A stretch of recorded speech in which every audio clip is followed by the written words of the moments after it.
A purple streak burns across the sky above a world that doesn't know it's about to end. Below, in what used to be called Russia, scientists track its trajectory.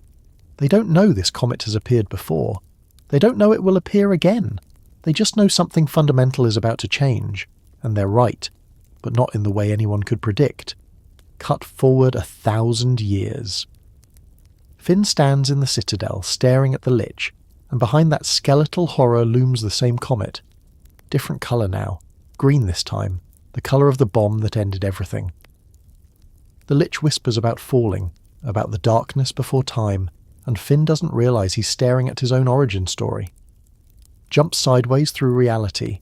A blue comet floats through space, and inside it, a past life of Finn drifts peacefully, content in cosmic wandering, this being chose not to be reborn. But the comet had other plans, because the comet always has plans. Now here's where it gets weird, and in Adventure Time, that's saying something. These aren't 3 different comets. This is the Catalyst Comet, an entity that appears every 1,000 years to fundamentally reshape reality. And Finn? He's just the latest incarnation. The yellow comet. The one that chose to crash into Earth and become a human baby, because apparently cosmic entities sometimes want to experience what it's like to wear a silly hat and punch things. In this video, we're going to unravel the most important hidden connections in Adventure Time lore, starting with this cosmic cycle that ties together literally everything from the primordial soup to the Lich's existence to why Finn can't keep his right arm attached. So get cozy, hit that like button, subscribe if you're ready to have your mind melted like the Ice King's sanity, and let's dive into the weird, wonderful, and occasionally horrifying truth about the land of Oo. The Catalyst Comet's story begins before time had a proper name. We're talking about the Green Catalyst Comet, the one that allegedly brought the primordial soup to Earth 4.5 billion years ago. Adventure Time doesn't just casually drop this information, it buries it in the Lich's monologue, in cosmic flashbacks, in the kind of details you miss if you're not paying attention. But once you see it, you can't unsee it. This green comet didn't just bring life. It brought change itself, the capacity for things to become other things, evolution as a cosmic force delivered by a flaming rock from beyond. And here's the kicker that the show reveals in the most Adventure Time way possible, through a trippy sequence where Finn and Jake chase a comet through space-time. The Catalyst Comet isn't random. It's not just a space rock on a really long orbit. It's an agent of transformation, appearing precisely when reality needs to be shaken up, stirred around, and fundamentally altered. Every 1,000 years, like clockwork, except cosmic clockwork doesn't tick. It screams across the sky in different colours, each hue representing a different kind of change it's about to unleash. Let's map out the incarnations we know about, because this is where the show's genius really shines. The Green Catalyst Comet created the conditions for life itself. Billions of years later, it returned as the Purple Comet, the one that passed over Earth right before the Mushroom War. And we know from Simon's research, from scattered documents throughout the series, that magic started seeping back into the world before the bombs fell. Wizards were appearing, artifacts of power were being discovered. The Ice King's crown wasn't an anomaly, it was part of a pattern. The Purple Comet brought magic back to a world that had forgotten it, and humanity absolutely was not ready for that conversation. Then came the Mushroom War, and this is where the Catalyst Comet's influence gets dark. The mutagenic bomb that created the Lich, the ultimate embodiment of extinction, death given skeletal form, that bomb was infused with the Green Catalyst Comet's essence. The same cosmic force that created life also created the thing that wants to end all life. It's poetic in the most horrifying way possible. The Lich isn't just a villain. He's what happens when the agent of change decides change means stopping everything from changing ever again. But the comet wasn't done. After the Purple Comet brought magic, after the Green Catalyst's essence created the Lich, the cycle continued. We see the Blue Comet in Finn's vision, a past incarnation of his own soul that chose to remain in cosmic form, drifting peacefully through space. This version of Pre-Finn had apparently figured something out. Why crash? Why take physical form? Why experience pain, loss, confusion, the weird texture of grass under your feet? The Blue Comet said no thanks to all of that. It wanted to keep floating, keep dreaming, keep existing without the messy complications of having a body and feelings and a best friend who's also a dog. Except the cosmic cycle doesn't care what you want, because eventually, inevitably, the Catalyst Comet returned again, this time as yellow. And Yellow Comet Finn made a different choice. It saw Earth, saw Ooh in all its post-apocalyptic candy-coated glory, and decided to crash, to become human, to be Finn the human, born from cosmic fire, destined to be a hero even though destiny is supposedly not a thing you can escape. Think about what this means for Finn's entire character arc. Every time he faces the Lich, he's confronting his cosmic opposite, both born from the same source, both agents of change, but moving in completely different directions. The Lich wants to end the story. Finn wants to keep the adventure going. They're two sides of the Catalyst Comet's purpose, locked in eternal conflict because that's what happens when change itself splits into creation and destruction, and the show drops hints about this constantly, once you know to look for them. Finn's past lives, all connected to the comet cycle. Shoko, the one-armed mercenary who betrayed Princess Bubblegum centuries ago, was another incarnation. The butterfly that appears in the comet vision. Another form the soul essence took. Each life is different, each makes different choices, but the pattern remains. The comet returns, crashes, transforms, and in doing so transforms everything around it. Here's where it gets even weirder, and trust me, in a show where the Ice King's beard is canonically a separate entity that's saying something. The Catalyst Comet's cycle is both deterministic and open-ended. It has to appear every 1,000 years. That's cosmic law, apparently. But what form it takes, what choices it makes, those are variables. The blue comet chose peace. The yellow comet chose heroism. Future comets might choose something else entirely. The cycle is fixed, but the outcome keeps changing, which is the most Adventure Time thing possible. You're trapped in a pattern, but the pattern is that you get to choose what to do within it. Prismo explained some of this in his characteristically chill way when Finn and Jake visit the Time Room. The Wishmaster, dream being extraordinaire, treats cosmic cycles like they're no big deal. Of course the comet returns. Of course Finn is cosmically significant. Of course the universe runs on patterns. Want some pickles? The casual treatment of universe-defining revelations is peak Adventure Time, but it's also revealing. These patterns are old. Older than Ooh, older than the Mushroom War, older than whatever civilization existed before that one. And the Lich knows about the cycle. Of course he does. His speech about being the last scholar of Golb, about falling and the darkness before time. He's not just being dramatic for effect, though he is definitely doing that too. He's describing the comet's origins, the primordial chaos before creation, the void from which the Catalyst Comet first emerged. Golb, the embodiment of chaos and unknowing, is somehow connected to the comet's existence. Did Golb create the comet? Is the comet an aspect of Golb? Is this whole cycle just one way that chaos manifests in an ordered universe? The show never answers that directly, because Adventure Time respects the mystery, but the implications are there. If Golb is chaos and the Catalyst Comet is change, then change itself might just be controlled chaos, or uncontrollable order. Or something that makes your brain hurt if you think about it too hard, which is why Jake would absolutely refuse to engage with this philosophical rabbit hole, and would instead make a sandwich shaped like the comet. But let's bring this back to what it means for Finn. This kid, this human boy with a missing tooth and a heart too big for his chest, is literally a cosmic entity wearing flesh. He doesn't remember being a comet.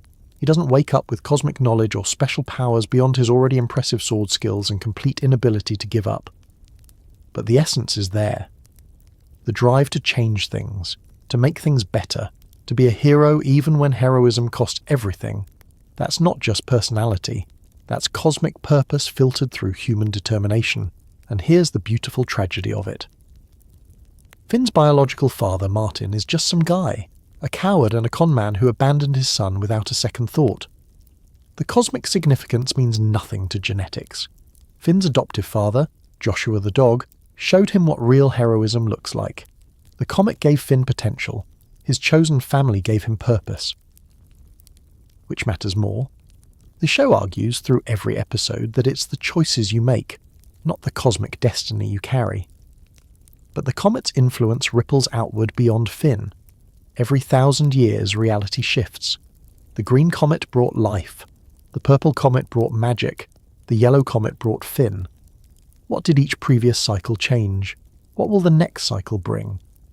We see glimpses of this in the distant future sequences. Shermie and Beth, the next generation, living in whatever Ooh becomes after our heroes are gone. Will another comet appear for them? Will the cycle continue forever, each millennium bringing new forms of change to an ever-transforming world? There's also the question of consciousness. Is the Catalyst comet aware? Does it choose its incarnations deliberately? Or is it running on some kind of cosmic autopilot? The blue comet seemed self-aware, making the choice to stay in space. The yellow comet chose to become Finn. But did the green comet choose to create the bomb that made the Lich? Or was that an accident, a side effect of bringing primordial change to a world playing with nuclear fire? Adventure Time suggests that consciousness and choice exist even at cosmic levels, but in forms we can barely comprehend. The comet dreams, it wants, it transforms because transformation is its nature, the way water flows downhill because that's what water does. Finn inherited that nature. He can't stop trying to help, can't stop fighting injustice, can't stop believing things can get better. Even when he loses his arm, multiple times in multiple ways, he adapts and continues. That's the comet's legacy. Not invulnerability, but the inability to stop changing, growing, moving forward. The Lich inherits the opposite legacy. The green Catalyst comet's essence in the bomb gave him eternal hunger for endings.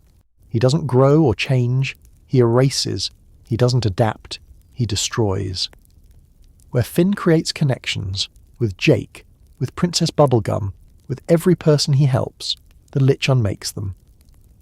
They're perfect opposites born from the same source, which raises uncomfortable questions about fate and choice. If the comet creates both heroes and monsters, both life and death, both magic and apocalypse, then what is it really? A force for good? Evil? Neither? Both? Adventure Time's answer seems to be that the comet is change itself, and change is neutral. What matters is what you do with it. Finn takes his cosmic inheritance and becomes a hero. The Lich takes his and becomes extinction. Same source, different choices, or maybe not choices at all, but expressions of fundamental nature. Which brings us full circle to the question that haunts this entire mythology. If you're born from something designed to bring change, can you ever truly choose to stay the same? Finn tries sometimes.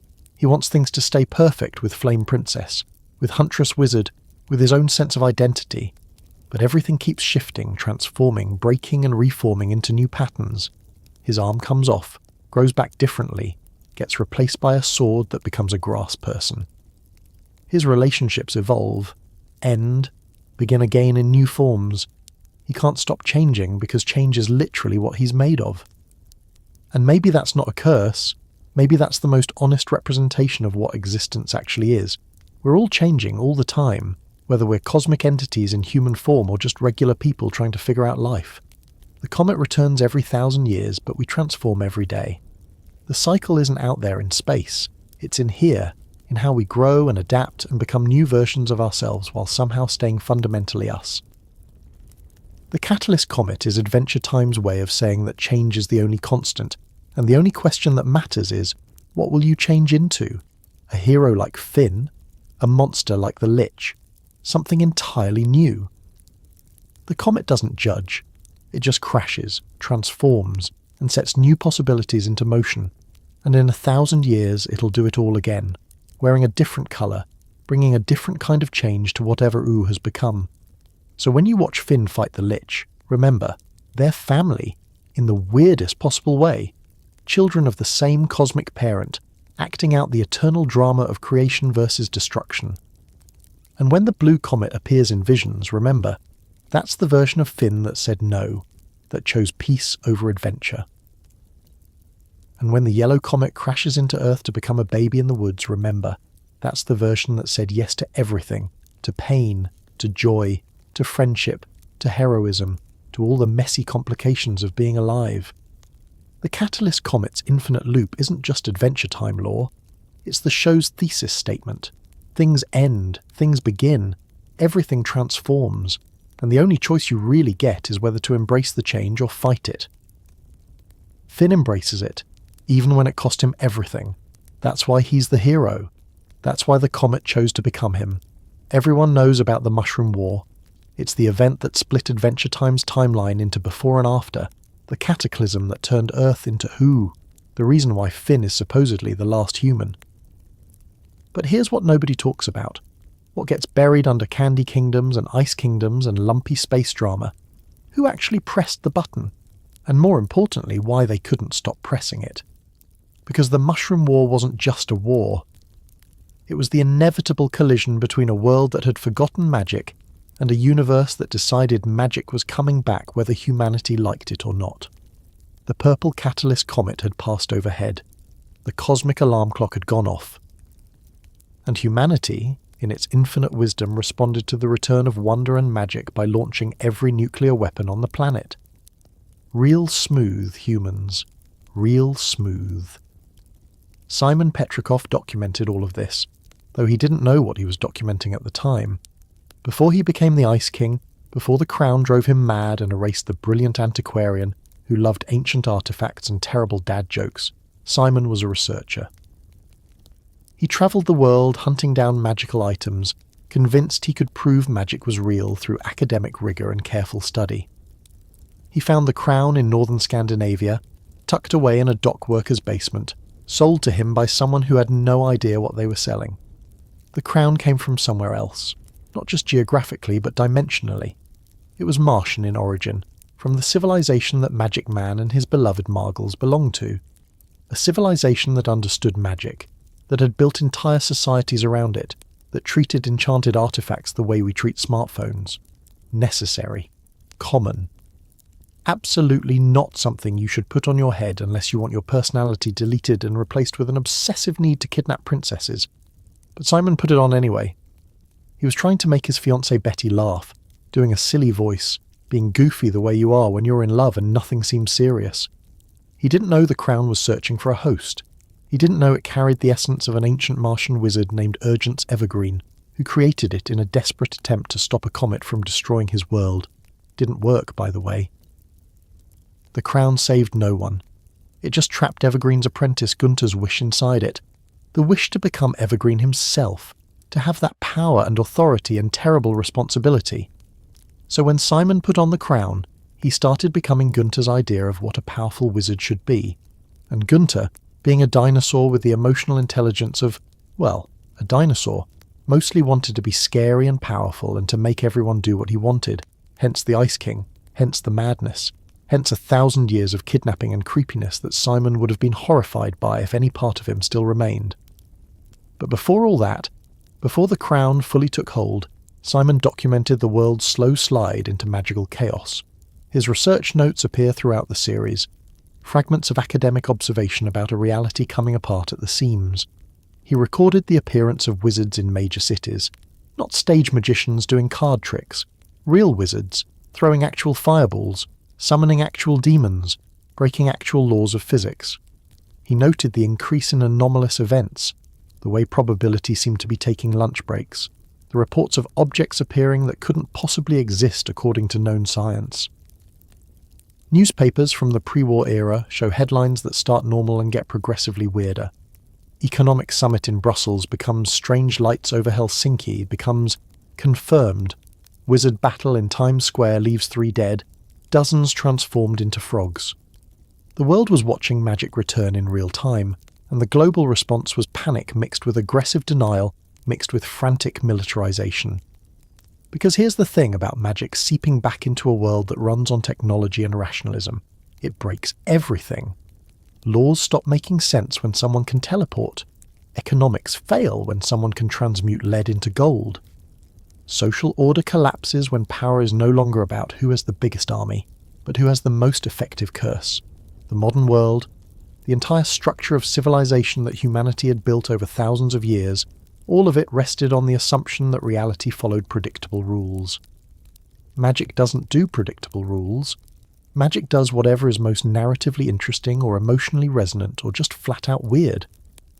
And humanity, faced with the return of something ancient and powerful, that their grandparents had dismissed as fairy tales, did what humans do when scared. They made weapons. The Businessmen episode drops massive hints about this. When Finn and Jake discover the frozen business guys from the pre-war era, they're not just finding random corporate drones. They're finding evidence of how the old world tried to weaponize magic. These guys were wearing enchanted suits, carrying magical briefcases, attempting to turn supernatural power into profit margins. They failed, obviously, because magic is fundamentally incompatible with quarterly earnings reports. But the attempt reveals the mindset. Ancient mystical forces returned to Earth, and the immediate human response was, how do we monetize this? Meanwhile, Simon was watching his fiancée Betty try to understand the crown through the lens of conventional science, and it wasn't working. You can't analyze magic with electron microscopes. You can't peer review a curse. Betty was brilliant, one of the smartest people in her era, and the crown made her feel helpless because it operated on principles her entire worldview couldn't accommodate. That helplessness, that inability to save Simon through rational means, would eventually drive her to break time itself. But we're getting ahead of ourselves. The crown wasn't the only artifact that appeared as magic returned. Throughout the series, we see evidence of other objects of power surfacing before the war. The Enchiridion, that book of heroic guidelines that seems to exist across multiple realities, was already circulating. The various magical weapons that Billy collected, the amulets and talismans and cursed items that litter Ooze landscape like radioactive debris. They were all coming back, drawn to Earth by the same cosmic force that the purple comet represented. And here's where the connection to Mars becomes crucial. Magic Man's civilization fell because they couldn't handle the emotional weight of existence. Margles died, and Magic Man lost his sanity, became petty and cruel, got banished to Earth as punishment for his descent into dickishness. But his civilization's artifacts remained scattered across dimensions, waiting to be found by unsuspecting humans who had zero context for what they were dealing with.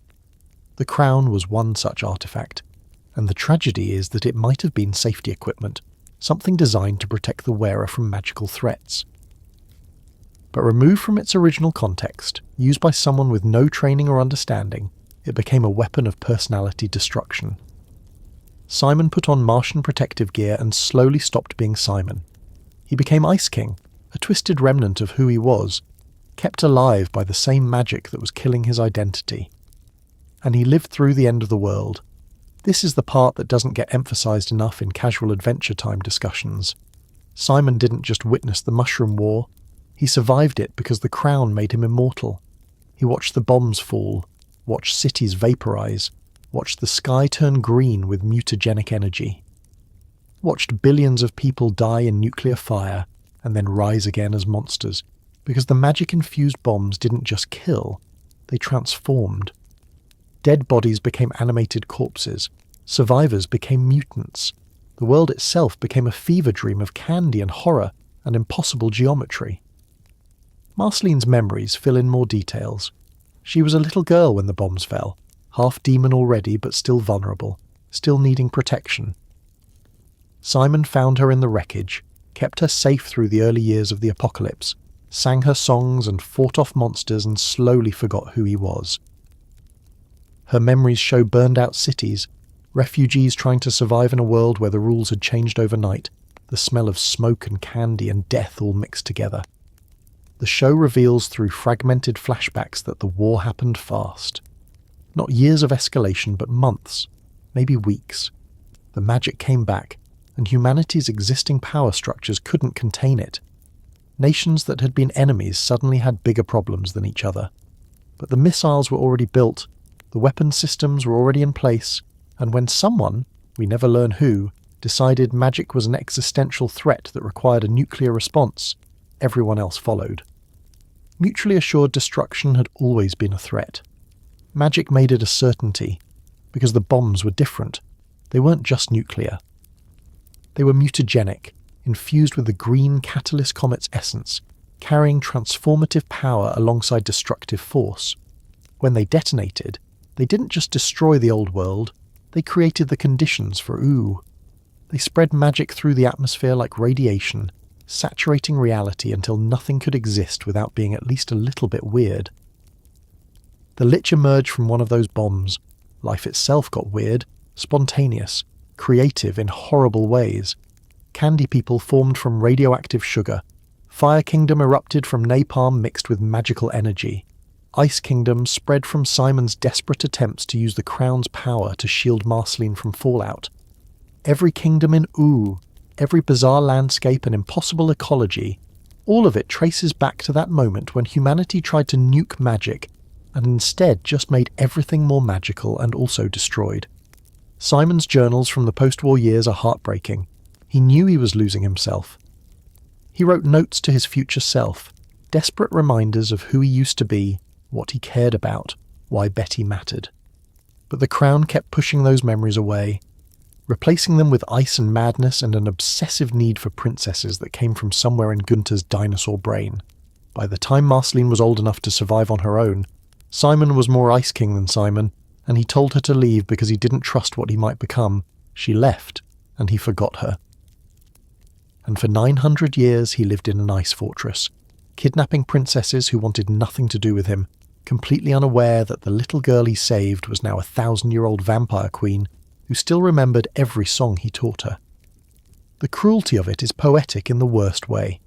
He saved her from the apocalypse, and his reward was forgetting her completely while she remembered everything. But let's zoom back out to the bigger picture, because the Mushroom War's architects weren't just the politicians who pressed buttons or the generals who gave orders. They were ordinary people responding to extraordinary circumstances with the wrong tools. Magic returned to a world built on science, and instead of adapting, learning, trying to understand, humanity doubled down on the old ways. More weapons. More control. More desperate attempts to force reality back into the shape they understood. It didn't work. It couldn't work. You can't nuke your way out of a fundamental shift in how existence operates. The purple comet had already passed. The change was already in motion. The bombs just accelerated the transformation, made it violent and chaotic instead of gradual and potentially manageable. Humanity could have adapted to magic. Instead, they tried to kill it and ended up killing themselves. There's a dark irony in how the crown fits into this narrative. Simon found it years before the war, kept it in his possession, used it occasionally when he needed its power. If he'd never found it, he would have died in the bombs like almost everyone else. But because he had it, because he put it on to protect Marceline, he survived. The crown saved him from the apocalypse by destroying who he was. Is that salvation, or just a different kind of death? Adventure Time doesn't answer that question directly, but it shows the consequences. Ice King is alive, technically, functionally immortal, preserved by magic in a state of permanent confusion. But Simon Petrikov is gone, buried under centuries of madness and ice powers and compulsive princess kidnapping. The crown traded his death for his identity. Not a great deal, objectively. But it's the deal that kept him alive long enough for Betty to try and save him, which only makes the tragedy worse. And here's the thing that makes the Mushroom War even more disturbing. It might have been unavoidable. The comet brings change every 1,000 years. Magic was returning. The old order was collapsing. Maybe humanity could have navigated that transformation peacefully, built new systems that incorporated magic alongside technology, adapted instead of resisting. Or maybe the conflict was baked into the cosmic cycle itself, change always requiring destruction before creation. The fact that ancient Martian artifacts were already on Earth suggests this has happened before. Other civilizations rose, discovered magic, fell apart, left their stuff behind for the next society to find and misuse. Mars itself collapsed under the weight of its own magical advancement. Magic Man and Margles and their people couldn't handle existence once they understood it too well, once they could manipulate reality but couldn't find meaning in the manipulation. They gave up, became depressed immortals floating in space, until Margles died and Magic Man lost what little sanity he had left. So the crown came from a dead civilization, ended up in Simon's hands, drove him mad, kept him alive through the end of the world, and now he's stuck kidnapping princesses because a dinosaur wizard's apprentice once wanted to be powerful. That's multiple layers of civilizational failure stacked on top of each other, each one leaving cursed artifacts for the next society to stumble over. It's almost funny, in a cosmically horrifying way. The Mushroom War wasn't just humanity's failure. It was the latest iteration of a pattern that spans civilizations and dimensions. Someone finds power they don't understand. They try to control it or weaponize it or profit from it. It destroys them. Their stuff remains behind. The next civilization finds it and tries the same thing. The cycle continues. The crown alone has probably caused multiple apocalypses across multiple worlds. Simon was just the latest victim, and the real architects of the Mushroom War, not the generals or politicians or business wizards. The real architects were whoever designed systems where the only response to existential change was violence, where the immediate reaction to something unknown was fear and weapons, where magic returning meant war instead of wonder. You could blame specific people, sure. Someone gave the final order, someone built the first mutagenic bomb, but the system that made those choices inevitable, that's the real culprit. Adventure Time hides all this weight under candy colours and silly voices and the Ice King's ridiculous schemes. But it's there. Simon's research notes scattered through the series, Marceline's traumatic memories, the evidence of the old world buried under the new.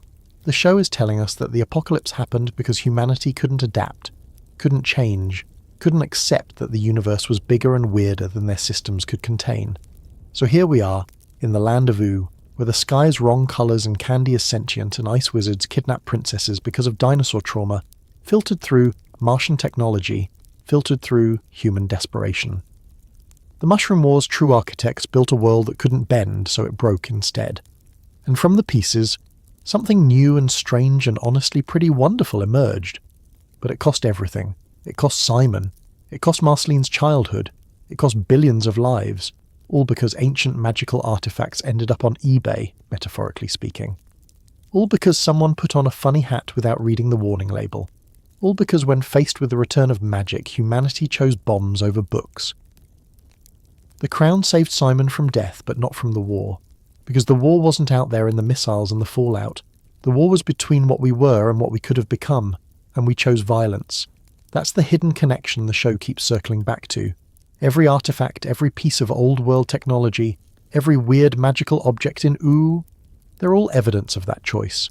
The choice to fight change instead of flowing with it. Simon put on the crown and lost himself. Humanity faced magic and lost everything. Same pattern, different scale. The Mushroom War's architects were anyone who thought they could control the uncontrollable. And now Ice King waddles around stealing princesses because that's what happens when you lose a cosmic argument. Pretty bleak for a kids' show about a boy and his magic dog, right? Princess Bubblegum isn't just sweet. She's the last echo of something that died in nuclear fire, and she knows it. Every decision she makes, every calculation she runs, every time she chooses control over freedom, it all traces back to one fundamental fact that the show buries under science experiments and candy aesthetics. She didn't have parents. She emerged fully formed from a blob of radioactive pink goo in the aftermath of the apocalypse, and she's been trying to make sense of that existence ever since. The Mother Gum sits in the Candy Kingdom's basement like a terrible secret nobody wants to acknowledge. This massive pulsating mass of sentient bubblegum is where Princess Bubblegum came from. Not born, not created through any natural process. She separated from this primordial candy entity, gained consciousness, looked around at the post-apocalyptic wasteland, and apparently decided her job was to build an entire civilization out of sugar and willpower. No pressure or anything. The show reveals this origin story gradually, in fragments scattered across seasons, because Adventure Time understands that the most disturbing truth should be delivered casually. The Mother Gum appears in Bonnie and Neddy, and it's treated with appropriate horror. This thing is barely sentient, operating on pure need and consumption, more biological process than person, and Princess Bubblegum came from that. She's a piece of the Mother Gum that evolved consciousness, intelligence, ambition, and a concerning tendency to surveil her citizens for their own good. Think about what that origin means psychologically. You don't have parents. You have a source, a thing you emerged from that still exists, that you have to keep feeding, that represents what you could have been if consciousness hadn't taken hold. The Mother Gum is Princess Bubblegum's nightmare version of herself. Pure consumption without thought, instinct without morality, existence without purpose beyond continued existence. Her brother Neddy also came from the Mother Gum, But he never developed beyond that base level. He stayed connected to the source, literally nursing from it, existing in a state of perpetual need and fear. Princess Bubblegum has to protect him, has to maintain the mother gum, has to ensure both survive even though seeing them probably reminds her of what she could have been. Imagine having to feed and care for the thing that represents your worst possible self. That's therapy material for about 600 years. But let's rewind to how this happened, because the mother gum's existence is directly tied to the Mushroom War's mutagenic aftermath. When those bombs fell, when magic and radiation mixed together in the atmosphere, weird stuff started happening to organic and inorganic matter alike. Sugar mutated. Candy became alive. Not metaphorically alive, actually alive, with consciousness and feelings and the ability to make terrible decisions about romance and career choices. The mother gum formed from pre-war candy and sweets exposed to mutagenic energy, probably in some factory or warehouse that got hit with just the right combination of magical radiation. It gained a kind of proto-consciousness, enough to survive and grow, but not enough to be a person. And then, at some point in those early chaotic years after the war, Princess Bubblegum separated from it, became an individual, opened her eyes on a world that was broken and strange and desperately in need of someone to organise it. She was probably very young when this happened, not in terms of time existing, in terms of consciousness development. A child mind in an adult form trying to understand a reality that made no sense. The early Candy Kingdom must have been primitive, barely more than the mother gum and whatever crude structures she could build around it. But she built. That's what Princess Bubblegum does. She sees chaos and she builds systems. She sees problems and she engineers solutions. She sees a broken world and she decides she's personally responsible for fixing it. This is why she's so controlling, not because she's power-hungry or megalomaniacal, though she definitely has those tendencies. She's controlling because she created most of the candy people. She made them, brought them to life through science and magic and desperate experimentation in those early years. They exist because she decided they should exist. And when you're responsible for creating an entire species, when their lives are literally your responsibility, how do you not become overprotective? How do you not surveil their every move to ensure they're safe? The candy people are functionally her children. Hundreds of them. Thousands, maybe. Each one engineered from candy substrate, given consciousness through processes Princess Bubblegum developed, sent out into the world with whatever guidance she could provide. Some of them are simple, like Starchy, who seems to have about 3 brain cells and uses all of them for worrying. Others are complex, like Peppermint Butler, who practices dark magic and probably has bodies hidden somewhere. She made them all, and they can die. They can get sick, hurt, scared, sad. They can make bad choices and suffer consequences. They're alive in every way that matters, which means they're vulnerable in every way that matters. So Princess Bubblegum watches them, monitors them, installs cameras throughout her kingdom, not because she's Big Brother, but because she's Big Mother, and she can't stand the thought of losing any of them, except she does lose them. Candy people die all the time in Adventure Time, usually in background gags played for comedy. But each death is someone Princess Bubblegum created, someone she's responsible for, someone whose existence she made possible, and whose ending she has to witness. Imagine being immortal, and watching your children die of old age while you remain young. Now multiply that by every candy person in the kingdom. That's Princess Bubblegum's existence. And then there's Marceline, the vampire queen who was there from the beginning, who remembers the Mushroom War, who watched Princess Bubblegum build her kingdom from nothing. Their relationship is complicated in the way that relationships between two immortals who've known each other for centuries always are.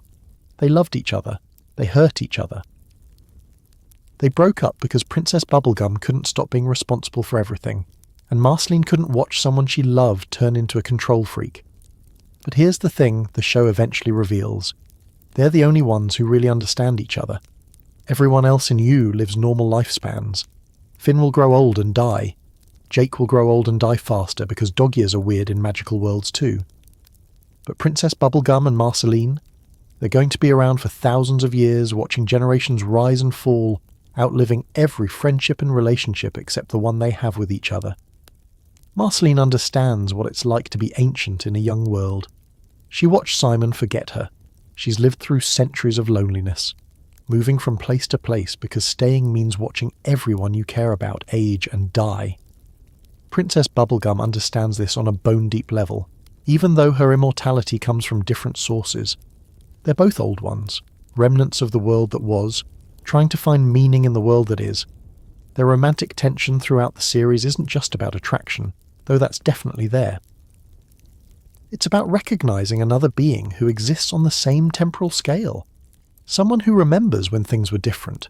Someone who'll still be around in another 1,000 years when everything else has changed again. That kind of connection is rare enough to be worth preserving, even through breakups and arguments and the fundamental incompatibility between Marceline's chaos and Princess Bubblegum's control. The Uncle Gumbald storyline reveals just how dark Princess Bubblegum can get when threatened. Her uncle and his siblings, Aunt Lolly and Cousin Cheekle, wanted to build their own candy kingdom, one based on different principles. More freedom, less surveillance, actually letting candy people make their own choices even if those choices were stupid. Reasonable request, honestly.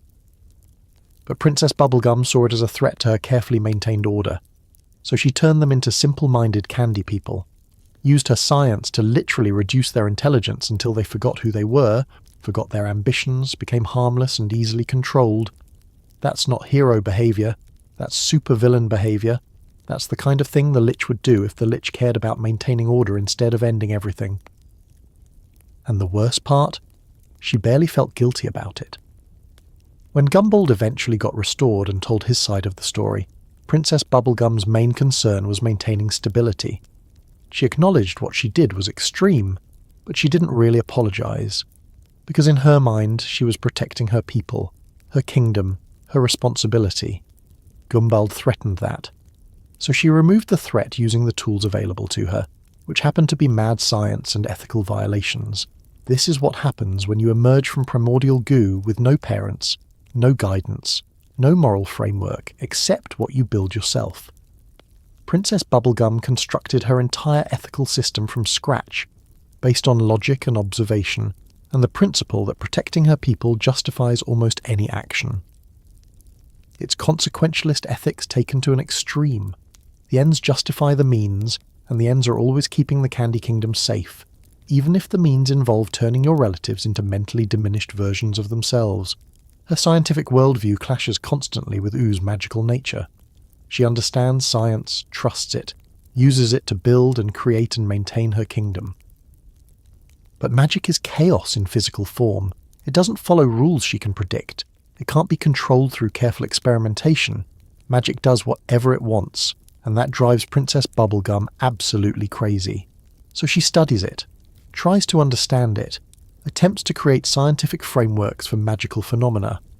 The Candy Kingdom has wards, protective spells, magical defences, but they're all carefully researched and systematically applied. Princess Bubblegum treats magic like a science she hasn't fully decoded yet. Not as something unknowable, but as something she just doesn't understand yet. There's a difference. One implies mystery that should be respected. The other implies a problem that needs solving. This attitude puts her at odds with most of Oo's inhabitants, who treat magic casually. Finn and Jake go on magical adventures without worrying about the underlying principles. Ice King throws ice lightning around without understanding thermodynamics. Marceline's vampire powers operate on vibes more than rules. But Princess Bubblegum needs to know how things work. She can't just accept magic exists. She has to understand it, categorize it, bring it under the umbrella of her control. Except she can't. Not fully. Magic keeps doing unexpected things. The Lich exists and shouldn't according to any biological framework. Ice King's crown operates on principles that violate physics. Finn's heroism succeeds despite her calculations suggesting he should fail. The universe keeps reminding Princess Bubblegum that control is an illusion, that chaos will find gaps in any system, that you can't engineer your way out of existence's fundamental uncertainty. And she hates it. Not in an explosive way. Princess Bubblegum doesn't do dramatic emotional outbursts unless she's really pushed. But in a quiet, grinding way that manifests as increased surveillance, more experiments, tighter security protocols. Every time something unexpected happens, she responds by trying to lock down more variables. It's a losing battle, but she can't stop fighting it because stopping would mean accepting that she's not ultimately in control. And for someone who emerged from mindless goo into consciousness through sheer force of will, accepting lack of control feels like sliding backwards toward the mother gum. Her immortality compounds all of this. She's been doing this for centuries. Building, maintaining, protecting, controlling. And she'll keep doing it for centuries more. Maybe millennia. Maybe forever, if the mutagenic processes that created her don't eventually break down. Everyone else gets to die eventually, gets to rest, gets to stop being responsible. Princess Bubblegum doesn't get that option. Marceline has immortality too, but she processes it differently. She wanders, she plays music, she lets herself feel things deeply even though it hurts. Princess Bubblegum doesn't have that luxury in her mind. She has subjects who depend on her, a kingdom that needs governing, the mother gum that needs feeding. Her brother Neddy, who can't survive without her protection. She can't just wander off and play bass for 1,000 years. Someone has to keep the candy infrastructure running. But immortality as obligation rather than gift, that's a special kind of hell. Every day is another day of responsibility stretching into an infinite future. No retirement, no passing the torch to the next generation because the next generation will die while you're still here. You're stuck being in charge forever, watching everyone you care about age and die, and get replaced by new people who also age and die. Is it any wonder she's controlling? She's trying to hold together a kingdom, a species, a civilization built from literal candy in a world that wants everything to melt back into chaos, and she knows she's the only one who'll be around long enough to see it through. That's not power, that's imprisonment. The show explores this through her relationship with Finn. She cares about him, genuinely. He's a good kid, a real hero, someone who makes ooh better just by existing. But she also knows he's temporary. In 100 years he'll be dead and she'll still be here, still ruling, still trying to maintain order. She can't let herself get too attached because attachment to mortals means guaranteed heartbreak. Marceline learned this lesson the hard way with Simon. Princess Bubblegum learned it with every candy person who aged out before her eyes. So she keeps distance, maintains professional relationships, acts more like a monarch than a friend, even though friendship might be what she needs most, because needing things makes you vulnerable, and Princess Bubblegum built her entire existence on being invulnerable, strong, capable, in control, never needing help, never admitting weakness. Never letting anyone see that under the science and the crown and the carefully maintained competence. She's just a consciousness that emerged from goo and has been improvising ever since. The reconciliation with Marceline in the later seasons is significant precisely because it requires Princess Bubblegum to admit she was wrong. Not about a specific action or policy, about her entire approach to relationships. She pushed Marceline away because she was afraid of being vulnerable, afraid of loving someone who could leave or die or change in ways she couldn't control. And Marceline left because she couldn't be with someone who wouldn't let her in. But they find their way back.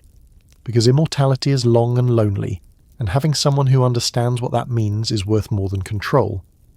It's worth being vulnerable, it's worth the risk of hurt. Princess Bubblegum learns to let go, just a little bit, just enough to let Marceline back in, and Marceline learns to accept that Princess Bubblegum shows love through protection and care even when it's excessive. Their relationship becomes what saves Princess Bubblegum from becoming a tyrant.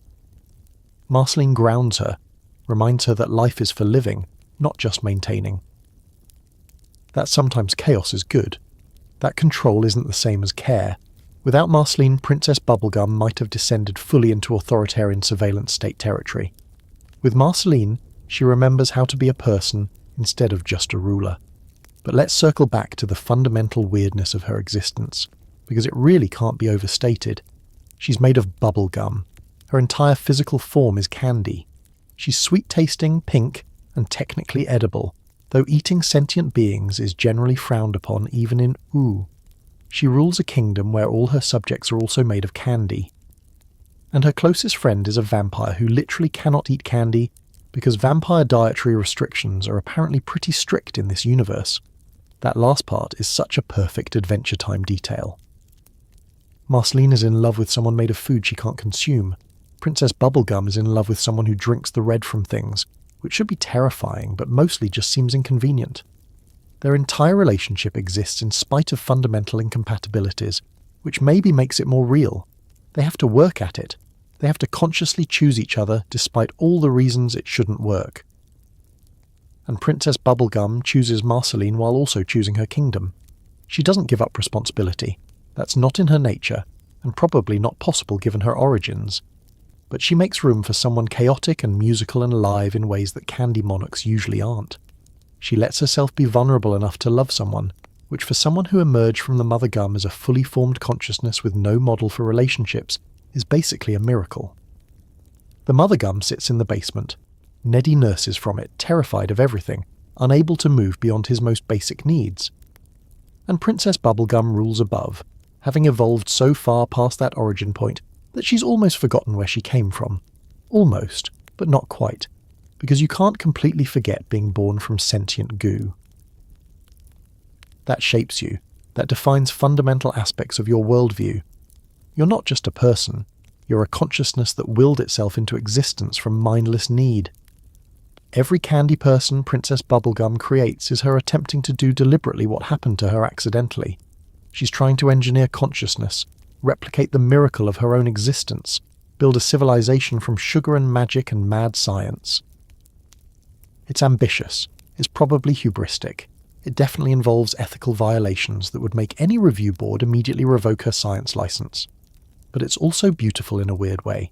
She's bringing life into a dead world, giving consciousness to matter that would otherwise just be candy, creating art and music and love and pain and all the messy, complicated emotions that make existence worth existing. She's a god of her own small domain, but a god who cares deeply about her creation, who loses sleep over every sick candy child, who'd sacrifice anything to protect her people, even if protecting them means controlling them a little too much. Even if caring for them means surveilling them constantly. Even if loving them means outliving them all while watching from her castle. Ancient and immortal and so terribly alone except for one vampire queen who understands what it means to be the last of your kind. Princess Bubblegum emerged from radioactive goo and decided to build a kingdom. No one told her to. No cosmic destiny required it. She just looked at the post-apocalyptic wasteland and thought, I could organise this. And she did. And she's been organising it for centuries. And she'll keep organising it for centuries more, until either she dies or the universe ends or she finally learns to let go. Probably not that last one though. Control is kind of her thing. And when you're made of candy ruling candy people while in love with someone who can't eat candy, letting go of control might be the only thing holding reality together. Or maybe that's just what she tells herself to justify the surveillance cameras. Either way, she's sweet on the outside and complicated as hell on the inside, made of bubblegum, sustained by willpower, defined by responsibility she gave herself. The mother gum pulses in the basement. Neddy feeds and fears, and Princess Bubblegum rules above, trying desperately to be more than the mindless thing she came from, one surveillance camera at a time. Before the Lich was a skeleton in a well, he was a wish, and before that he was a bomb, and before that he was a piece of the universe's dying breath. The green catalyst comet's essence twisted into the shape of extinction itself. Understanding the Lich means understanding that he's not a villain in the traditional sense. He's not evil. Evil implies choice, motivation, desire for something beyond the act itself. The Lich doesn't want power or revenge or even satisfaction. He wants everything to stop. Not die. Stop. There's a difference, and it's the difference between a natural ending and the complete erasure of the possibility of endings ever happening again. Let's trace his origin properly, because the show buries it in cosmic horror and existential dread that's easy to miss between the candy jokes and silly songs. The green catalyst comet, the same one that brought primordial soup to Earth billions of years ago, carried within it the essence of change through creation. But change has two directions. You can change by becoming something new, or you can change by becoming nothing at all. The comet contained both possibilities, locked in cosmic tension, waiting for the right conditions to split into opposing forces. The Mushroom War provided those conditions. When humanity detonated mutagenic bombs, when magic and radiation and desperate human stupidity mixed together in the atmosphere, one particular bomb contained more than just nuclear payload. It carried the green catalyst comet's concentrated essence, the part that represented ending rather than beginning. The bomb detonated somewhere in the wasteland, and from its crater emerged something that had never existed before. Not a person who died and came back, not a mutant transformed by radiation, but death itself given physical form, consciousness without life, extinction wearing bones like a costume. The Lich walked out of that crater already ancient, already knowing things that predated existence. His first words, whenever he first spoke them, were probably about the darkness before creation, because that's what he is, a fragment of the nothing that existed before something, given purpose and terrible clarity by the cosmic forces that humans accidentally unleashed. He's the answer to the question nobody should ask. What if the void before reality gained consciousness and decided it preferred things the old way? His speech in the Time Room remains one of Adventure Time's most chilling moments precisely because it's delivered with complete calm. No rage, no passion, no dramatic villain monologue energy. Just facts, stated plainly, about the nature of existence and his place in it. You're alone, child. There is only darkness for you, and only death for your people. These ancients are just the beginning. I will command a great and terrible army, and we will sail to 1 billion worlds. We will sail until every light has been extinguished. You're strong, child, but I am beyond strength. Beyond strength, not stronger, beyond the concept entirely, because strength implies something to push against, a resistance to overcome. The Lich doesn't overcome, he unmakes. There's nothing to fight because fighting requires both sides to exist, and his entire purpose is removing the possibility of sides, of conflict, of anything at all. He's the ultimate pacifist in the most horrifying way possible, perfect peace through perfect extinction. The show reveals his connection to Golb through careful breadcrumbs scattered across seasons. Golb, the primordial entity of chaos and unknowing, exists outside reality's normal structure. Not evil, not good, prior to those concepts. Golb represents the chaos before order, the nothing before something, the state of unbeing that predates being, and the Lich describes himself as the last scholar of Golb, suggesting he understands these principles on a level that would drive most conscious beings insane. Which raises the question, is the Lich working for Golb, or is he just aligned with the same fundamental principle? Does Golb even have followers in any meaningful sense, or does it simply exist as a force that certain beings recognize and choose to serve? The show doesn't answer this directly, because Adventure Time respects the mystery, but the connection is clear. The Lich wants to return everything to nothing, and Golb is the embodiment of nothing pretending to be something. They're philosophically aligned even if there's no direct chain of command. His relationship with Finn is cosmically predetermined and deeply ironic. Both born from the Catalyst Comet's essence, Finn from the Yellow Comet that chose creation and heroism, the Lich from the Green Comet's shadow that chose extinction.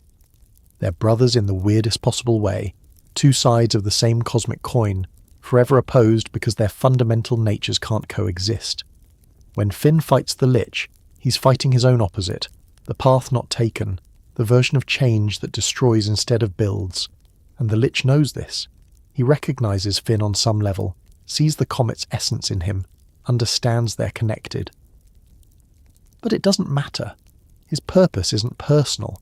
He doesn't hate Finn. He doesn't hate anyone. Hate requires caring, and the Lich cares about nothing except the completion of his singular goal. Everything must end, not as punishment, not as justice, just as the natural conclusion of a universe that should never have begun. The scariest part about the Lich isn't his power, though he's devastatingly powerful. It's his patience. He's been around since the Mushroom War, probably 900 years or more by the time Finn first encounters him. And in all that time he's been working toward extinction, with the steady inevitability of entropy itself. He doesn't rush. He doesn't make impulsive moves. He waits, plans, manipulates, sets pieces in motion that won't pay off for decades. Because when you're the embodiment of ending, time is meaningless. Everything ends eventually. He can wait. His possession of Princess Bubblegum's body reveals how thoroughly he understands biological systems. He doesn't just wear her like a meat suit. He pilots her perfectly, maintaining her mannerisms and speech patterns well enough to fool most observers. He understands life intimately precisely because he represents its opposite. You can't effectively unmake something without understanding how it's made. The Lich has studied existence not out of curiosity but out of necessity.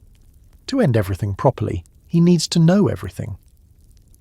The Citadel arc showcases his true cosmic horror. He's not just a threat to ooh, he's a multiversal threat. His plan involves using Prismo's wish-granting power to simultaneously destroy all life across infinite realities. Not conquer them, not rule them, destroy them completely, extinguish every light in every universe, return all of creation to the void it came from. That's not a villain plan. That's the heat death of the multiverse delivered through conscious intent. And he almost succeeds. Gets all the way to Prismo's time room, gets his wish formulated, has the power of infinite reality alteration at his skeletal fingertips. The only reason he fails is Finn's quick thinking and Jake's weird biology allowing them to subvert the wish through linguistic loopholes. The Lich didn't fail because he was defeated in combat. He failed because reality is weird and wishes work on verbal technicalities, which somehow makes it worse. He was one sentence away from ending everything. But then comes the most Adventure Time twist possible. Jake's wish. I wish the Lich was never even ever doesn't erase him. It transforms him.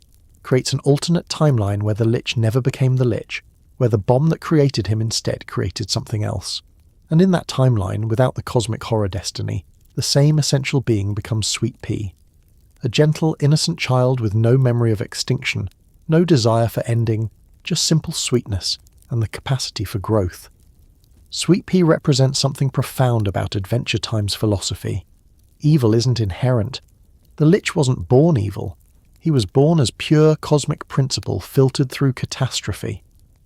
Remove the catastrophe, change the circumstances, and the same essential essence becomes something kind, not reformed evil. Not a villain turned hero, but innocence where horror once stood, possibility where inevitability once marched. Except Sweet Pea still carries the Lich's essence somewhere inside him. The show hints at this repeatedly. Dreams of bones and darkness. Moments where something ancient stirs behind his eyes. The Lich isn't dead. He's dormant, suppressed by the innocence of childhood, but still present, still waiting. Because you can't erase extinction. You can only delay it, transform it, hope it stays asleep long enough for something better to take permanent root. This creates a tragic tension in Sweet Pea's existence. He's a good kid trying to be a hero, following in Finn's footsteps, wanting to help people. But he knows what he came from. Tree trunks and Mr. Pig raise him with love, give him the childhood the Lich never had, try to ensure he becomes someone kind. But can nurture overcome nature when your nature is literally the embodiment of extinction? Can love transform cosmic horror into cosmic good? Adventure Time suggests yes, cautiously. Sweet Pea grows up decent, helps save Ooh multiple times, shows genuine heroism when it matters. The Lich's essence gets filtered through innocence and parental love and the choice to be good, and it works. Mostly. The darkness is still there, will always be there, but it doesn't define him. He defines himself despite it. Which is maybe the bravest thing anyone can do. Look at the worst parts of your origin, and choose to be better anyway. The philosophical implications spread outward like cosmic radiation. If the Lich can become Sweet Pea through changed circumstances, what does that say about destiny? About cosmic purpose? The Catalyst Comet creates agents of change. Finn chose heroism, the Lich embodied extinction, but those weren't inevitable outcomes. They were possibilities that became actualities through specific circumstances and choices. Change the circumstances and you change the outcome. Which means the Lich didn't have to be evil. He could have been something else if the Mushroom War had gone differently. If the bomb had contained different cosmic essence. If literally anything about his creation had varied by even the smallest degree. He became extinction not because that was his destiny, but because that was what the universe needed in that moment to balance out all the creation happening elsewhere. Every life the Mushroom War sparked into existence needed an equal and opposite death. The Lich is that death, maintaining cosmic equilibrium through horror. But here's what keeps me up at night about the Lich's true nature. He doesn't see himself as evil. From his perspective, he's ending suffering, not out of mercy. He doesn't do mercy. But existence is painful, complicated, full of loss and fear and inevitable endings. So why delay? Why drag it out? Why let conscious beings experience millennia of pain when he could end it all instantly, return them to peaceful nothing, stop the universe's cruel joke of creating things that can suffer? That's not a villain's logic. That's nihilism given physical form and terrible compassion. The Lich thinks he's helping. Not because anyone asked for help, but because from his perspective existence is the problem and extinction is the solution. He's not angry at life. He just thinks it's unnecessary, like a mathematician pointing out that a proof has unnecessary steps. Why have something when nothing works better? Adventure Time presents this without endorsing it, which shows the writer's sophistication. The Lich is wrong. The show makes that clear through Finn's heroism, through the joy and love and adventure that makes existence worth existing. But the Lich isn't crazy. His logic is internally consistent. He's just operating from premises that conscious beings can't accept without ceasing to be conscious beings, which makes him not insane but something worse. Sane within a framework that denies the value of sanity itself, his design reinforces this cosmic horror. A Lich in fantasy literature is typically an undead wizard, someone who chose immortality through dark magic. But Adventure Time's Lich was never alive in the first place. He's not undead, he's unalive, death that skipped the life phase entirely. His skeletal form isn't what remains after flesh decays. It's extinction choosing to wear bones because conscious beings understand death through visual symbols. He could probably look like anything. He chooses to look like death because that's honest. And his voice. Ron Perlman's delivery is crucial to making this work. Deep, calm, ancient beyond reckoning. No theatrics, no villain speeches delivered with dramatic flair. Just patient explanation of how things are and how they will be. The Lich doesn't need to threaten because threats imply doubt about outcomes. He states facts. You will die. Everyone will die. Everything will end. These aren't threats. They're observations about inevitable future states. Fighting him isn't heroic resistance against tyranny.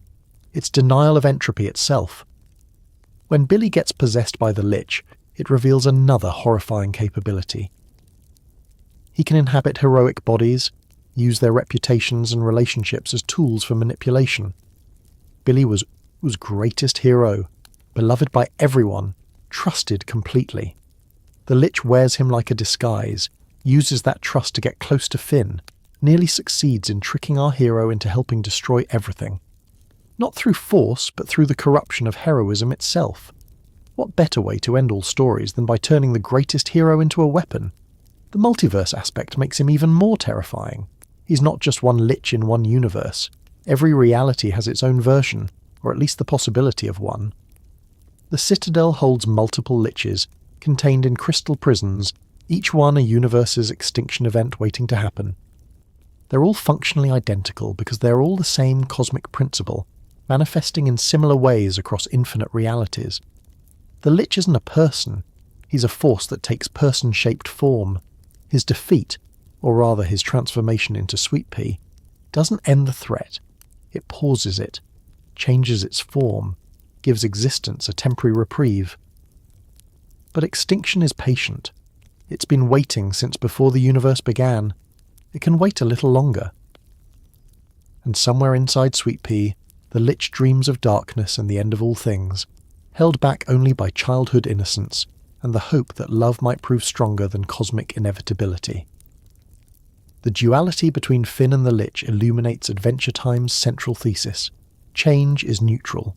The Catalyst Comet brings transformation, and transformation can build or destroy. Finn builds friendships, kingdoms, hope for better futures. The Lich destroys, not specific things, but the concept of things, the possibility of existence itself, same source, opposite applications, and the fact that they keep fighting across seasons, across universes, across cosmic epochs, suggests this is the fundamental conflict. Creation versus extinction, the story versus its ending. Except here's the twist that makes Adventure Time so much deeper than typical fantasy. Stories need endings. They're not complete without them. Finn will die someday. His adventure will conclude. That's not tragedy. That's structure.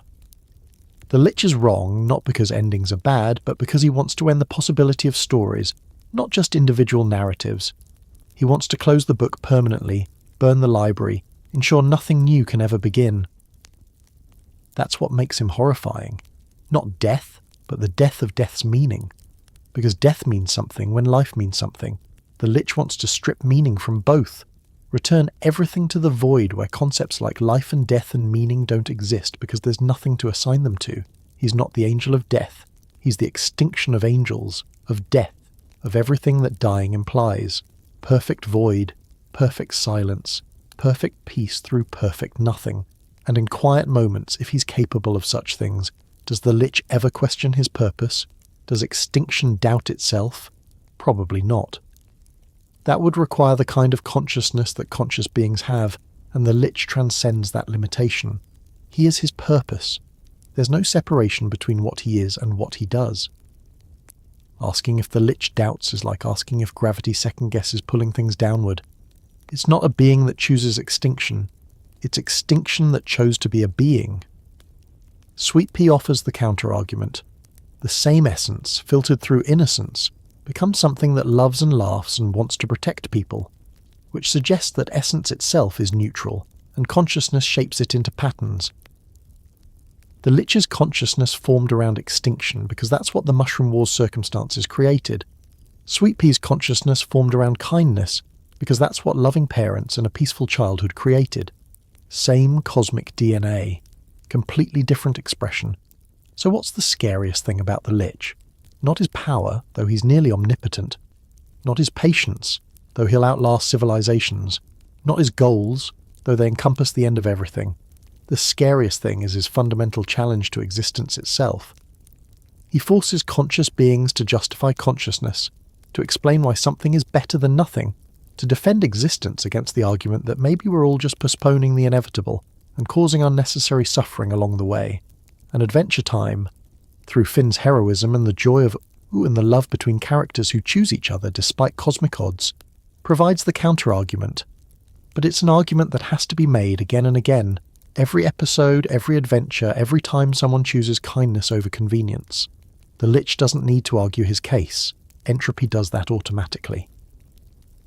The heroes have to actively prove that existence matters, that stories are worth telling, that consciousness is better than void. What if the scariest thing isn't death, but the end of all stories? Not your story or my story, but the possibility of stories. The Lich represents that absolute ending, that final silence where nothing new can begin because there's no stage for beginning to occur on. He's not trying to write the last chapter. He's trying to burn the concept of chapters, make it so stories never were and never could be. And somewhere inside Sweet Pea, wearing innocence like armour against the dark that desire sleeps, dreaming of void, waiting, patient as entropy. Because you can transform extinction, but you can't unmake it. The Lich will always be there, in some form, reminding existence that nothing lasts forever, that all lights eventually go out, that in the end, after every adventure concludes and every hero falls and every kingdom crumbles, there's only the darkness before and after creation, unless we keep choosing otherwise, unless we keep lighting candles against the void, unless heroes keep being heroes, and stories keep being told, and existence keeps insisting on its own validity, despite extinction's patient certainty. That's the real battle, not Finn versus the Lich, but the story versus its ending, and the ending is inevitable, but the story can be mathematical in how long we make it last. She's 1,000 years old, but the saddest thing about Marceline isn't how long she's lived, it's who she had to watch forget her. Because immortality is supposed to be a gift, right? Living forever, seeing empires rise and fall, accumulating wisdom across centuries. Except, nobody mentions the part where everyone you love dies, or, worse, stays alive but forgets you completely. Nobody warns you that forever means being the only one who remembers, carrying memories that have no one else to confirm them, becoming a living archive of things that matter to people who no longer exist. Marceline the Vampire Queen floats through playing bass and acting aloof because the alternative is screaming into the void about how unfair it all is. And it is unfair, cosmically. devastatingly unfair. She was just a little kid when the world ended, half demon already but still vulnerable, still needing someone to protect her from the fire and the fallout and the monsters that crawled out of radioactive craters. Her dad, Hunson Abadir, the literal Lord of Evil, had already bailed on parenting duties because ruling the Nightosphere apparently takes priority over raising your daughter. So when the Mushroom War detonated everything into chaos, Marceline was alone, until Simon found her. This is where Adventure Time's emotional core crystallizes into something almost too painful to examine directly. Simon Petrikoff, antiquarian and academic, wearing a cursed crown that was slowly erasing his identity, stumbled across a scared little girl in the ruins of civilization. And despite the madness creeping into his mind, despite the ice powers he barely controlled, despite knowing he was losing himself piece by piece, he chose to protect her. Not because he had to, not because of destiny or cosmic significance. Because she was a kid who needed help and he was still human enough to care. They survived together through the worst years of the post-apocalyptic nightmare. Simon sang her songs to keep her calm when bombs were still falling in the distance. He found her food in a world where most food had mutated into something questionable. He fought off mutants and radiation and his own deteriorating sanity to keep one little girl safe. And Marceline, young enough to not fully understand what was happening, just knew that this weird guy in a crown was her dad now. Not biologically, not legally. But in every way that actually matters. The show reveals their relationship through Marceline's memories, and every flashback hits like a hammer wrapped in nostalgia and grief. Simon teaching her to ride a bike through abandoned streets. Simon wrapping her in blankets when the nuclear winter made everything freeze. Simon trying to remember her name even as the crown pushed his original personality further into the background. He wrote notes to himself. Marceline, I'm so sorry. Please forgive me for whatever I do when I don't remember you. Like leaving goodbye letters to your future self, knowing that self will be a stranger who might hurt the people you love. And gradually, inevitably, Simon became Ice King. The transformation wasn't instantaneous. That would have been a mercy. Instead, it was slow erosion, consciousness dissolving like ice sculpture in warm rain. Each time he used the crown's power to protect Marceline, he lost a little more of himself. His memories faded. His personality shifted. The kind, goofy academic got buried under layers of obsessive, creepy wizard who kidnapped princesses because some ancient dinosaur consciousness trapped in the crown thought that's what powerful wizards should do. Marceline watched it happen. Watched the person who saved her, who sang her songs, who taught her how to be brave in a broken world, slowly stop being that person. He started forgetting her name, then forgetting why she mattered, then forgetting her entirely. And because she was just a kid, she blamed herself. Maybe if she'd been less trouble, maybe if she hadn't needed so much protection, maybe if she'd been stronger, Simon wouldn't have needed to use the crown so often. Maybe she could have saved him, but you can't save someone from a cursed artifact by being a better kid. That's not how magic works. The crown took Simon regardless of what Marceline did or didn't do. She knows this now, after 1,000 years to process the trauma. But knowing doesn't erase the guilt, doesn't stop the nightmares about the last time he recognized her, the last time he called her Marceline instead of some princess name, the last moment of clarity before Ice King took permanent residence and Simon disappeared. Fast forward 900 years. Marceline is an immortal vampire queen, having survived the apocalypse, the aftermath, the slow rebuilding of civilization into the weird, candy-coated chaos of ooh. She's lived dozens of lifetimes worth of experiences, made friends and lost them to time, loved people who aged and died while she stayed 17 forever, built a reputation as this aloof, dangerous, don't-mess-with-me vampire who rocks out and doesn't care about anything. It's a good act, very convincing, hides the fact that she cares desperately about everything and everyone, which hurts because everyone leaves eventually. And then there's Ice King. This creepy wizard who kidnaps princesses and bothers Finn and Jake and seems like pure comic relief. Marceline avoids him mostly because looking at him hurts. He's wearing Simon's face, using Simon's voice. But he's not Simon. Simon is gone, buried so deep under madness and magic that he might as well be dead. Except, he's not dead.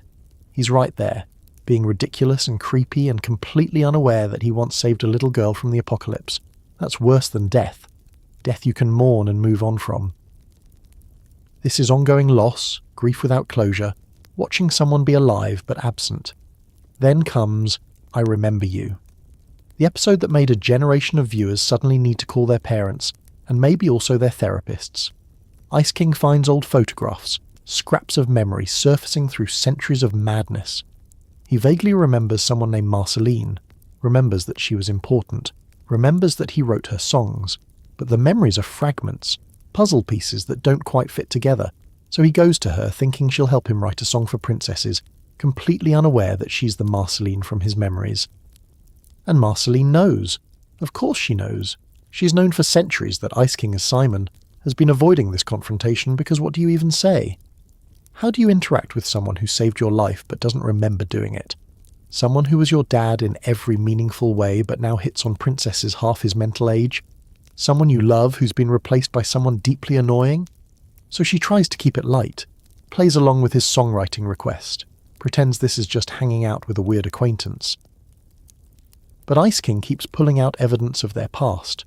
Photos, notes, scraps of their shared history that he doesn't understand. And Marceline keeps deflecting, trying not to let him see how much this hurts, how every forgotten memory is another knife in a wound that's been bleeding for centuries, until he finds the note. Marceline, I'm so sorry. Please forgive me for whatever I do when I don't remember you. Simon's handwriting, Simon's words, Simon's desperate attempt to apologise from the past for what he knew was coming, and Ice King looks at it, looks at Marceline and doesn't understand, thinks it's just song lyrics, thinks it's creative material instead of heartbreak preserved in ink. Marceline breaks. Not explosively, that's not how she processes things, but quietly, tears threatening to fall, voice cracking as she sings back the words Simon taught her. I'm going to bury you in the ground, I'm going to bury you with my sound. The lullaby he sang to comfort her, twisted by time and grief into something darker. Ice King doesn't recognise it, doesn't recognise that he taught her this song, doesn't recognise that this song is the only piece of him she has left. And the episode ends with Marceline alone, crying, while Ice King wanders off completely unaware that he just broke someone's heart. Again. For like the 1,000th time across 9 centuries, it's the most devastating thing Adventure Time ever did, and it did it without violence or death or cosmic horror. Just 2 people who loved each other, separated by magic and time, unable to bridge the gap between who they were and who they've become. This is the weight of surviving. Not death. Death is clean, final, something you can mourn and eventually process. This is worse. This is watching someone die while their body keeps walking around. This is grieving someone who's still technically alive but fundamentally gone. This is carrying memories that have no one else to confirm them, being the only witness to a relationship that mattered desperately but now exists only in your head.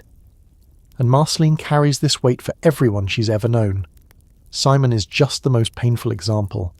Every friendship she made in those early post-war years ended in death or departure. Every person who helped her survive, who showed her kindness, who mattered to her, they're all gone now, dust or memory or both. She's the last one left who remembers what the early days were like, what it cost to build civilization from ruins, how many people died trying to create something better. Princess Bubblegum understands this, which is why their relationship works despite all its complications. Bonnie emerged from the Mother Gum after the worst had passed, but she's still ancient by mortal standards, still immortal, still someone who'll watch generations rise and fall. She knows what it's like to outlive everyone you care about. She knows the loneliness of being the old one in a world of young people who'll be dead before you've barely changed. When Marceline and Princess Bubblegum broke up, it wasn't because they stopped loving each other. It was because Marceline couldn't watch someone else she loved become distant and cold, even if that distance came from duty instead of magic. And Princess Bubblegum couldn't risk the vulnerability that love requires, not when she had a kingdom depending on her, and immortality promising she'd lose Marceline eventually anyway. 2 immortals who understood each other perfectly, separated by the different ways they processed forever. But they find their way back, eventually. Because immortality is too long to spend alone. Because understanding what it means to be ancient in a young world is rare enough to be worth fighting for. Because sometimes you get lucky and find someone else who won't die on you, who'll be there in 1,000 years when all the current drama has faded into history. Marceline and Bubblegum's reunion isn't just romance.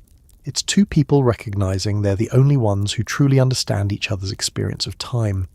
Simon's story doesn't end cleanly, which is somehow perfect and terrible.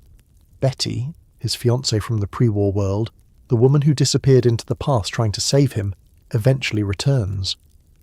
Except she's been consumed by her obsession, spent centuries jumping through time and reality trying to find a way to cure the crown's curse. She loves Simon so much she's willing to break the universe for him, which sounds romantic until you realise it's actually tragic. Love shouldn't require cosmic sacrifice. Love shouldn't drive you to fusion with primordial chaos entities. But Betty does exactly that. After every other attempt fails, after magic and science and begging ancient beings accomplish nothing, she makes a wish to save Simon. And the wish works, sort of. Simon becomes Simon again, freed from the crown, given back his identity and memories and the chance to be the person he was before magic destroyed everything. Except Betty pays the price.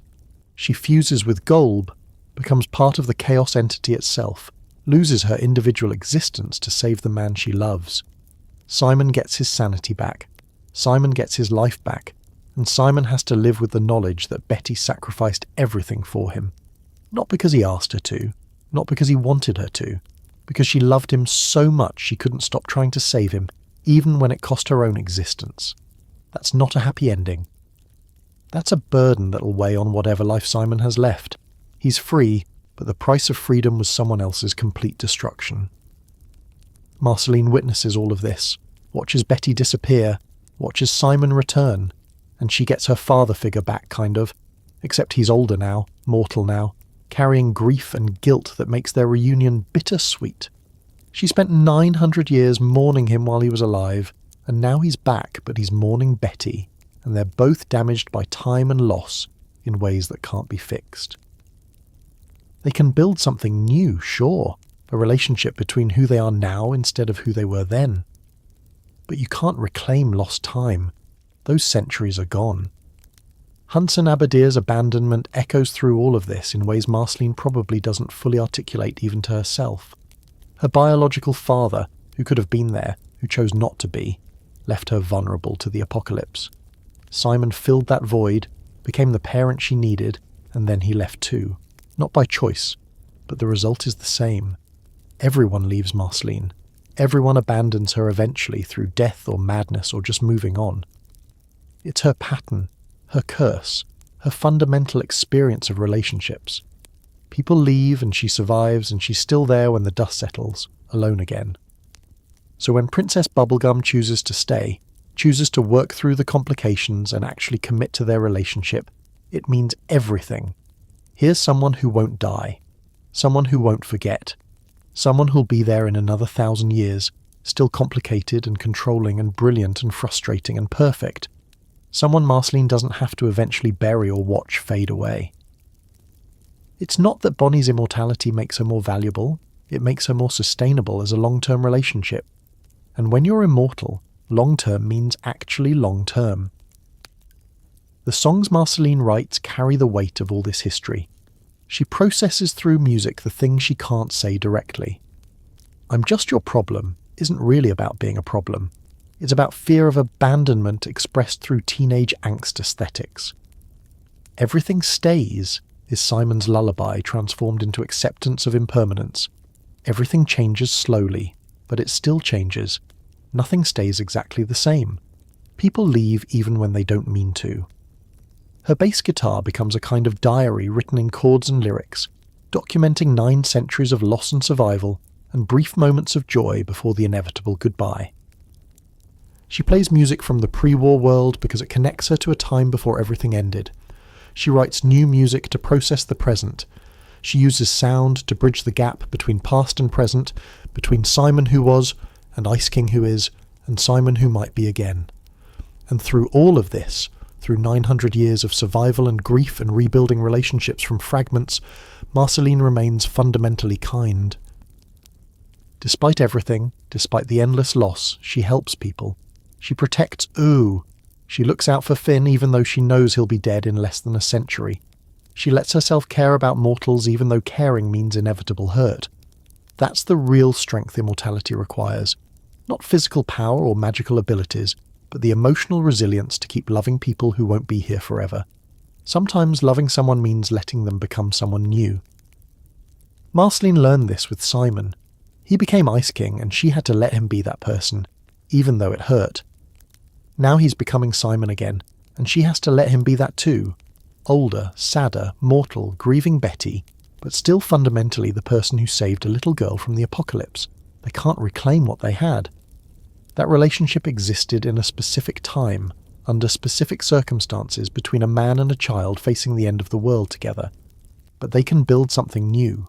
Two people who survived impossible things, who remember when the world was different, who carry scars from the same historical trauma. Not parent and child anymore. That door closed centuries ago, but something else. Friends maybe, fellow survivors, people who understand that sometimes the best you can do is keep going, keep caring, keep choosing connection despite knowing how much it'll hurt when things end. Because things always end. The apocalypse ends, the madness ends, even immortality will probably end eventually, given enough cosmic cycles and catalyst comets reshaping reality. Nothing lasts forever. Marceline knows this better than anyone. She's watched 1,000 years of endings, and she keeps choosing to begin again anyway, keeps opening herself to new relationships, keeps playing music for people who'll be gone before she's learned all their favourite songs. That's what surviving means in Adventure Time's universe. Not just staying alive, but staying emotionally present, staying vulnerable, staying willing to care about things that won't last. Marceline could have closed herself off centuries ago, became untouchable and invulnerable, and safe from hurt. Instead, she rocks out with her friends, dates a candy monarch with control issues, visits her weird former father figure and tries to rebuild something from memory and hope. The weight of surviving isn't the years themselves. It's what you carry through those years.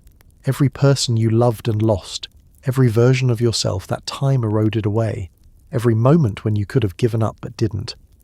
Marceline carries 1,000 years of that weight, and she makes it look like effortless cool, like floating and playing bass is just what you do when you're immortal and awesome. But sometimes, late at night when she thinks nobody's watching, she cries about an old man in a silly crown who once sang her lullabies about burying things in the ground with sound. And that's okay. That's healthy even. Because the alternative to grief is forgetting, and forgetting is worse.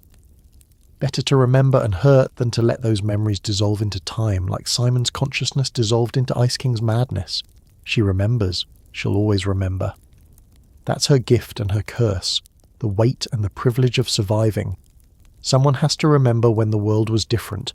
Someone has to carry the stories forward. Someone has to prove that even after everything ends, even after everyone you love transforms or disappears or dies, you can still choose to care about what comes next. And maybe someday, in another 1,000 years, someone else will carry memories of Marceline the way she carries memories of Simon. Another immortal, another survivor, another person who outlives their context and has to build meaning from fragments. The weight passes forward, generation to generation, immortal to immortal, each one carrying the stories of everyone who came before. That's the real adventure, not fighting monsters or saving kingdoms, but choosing to remember, choosing to care, choosing to love people even when you know exactly how much it's going to cost.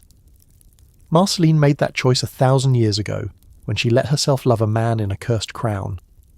She makes it again every time she plays a song, dates a princess, helps a hero, opens herself to the possibility of connection.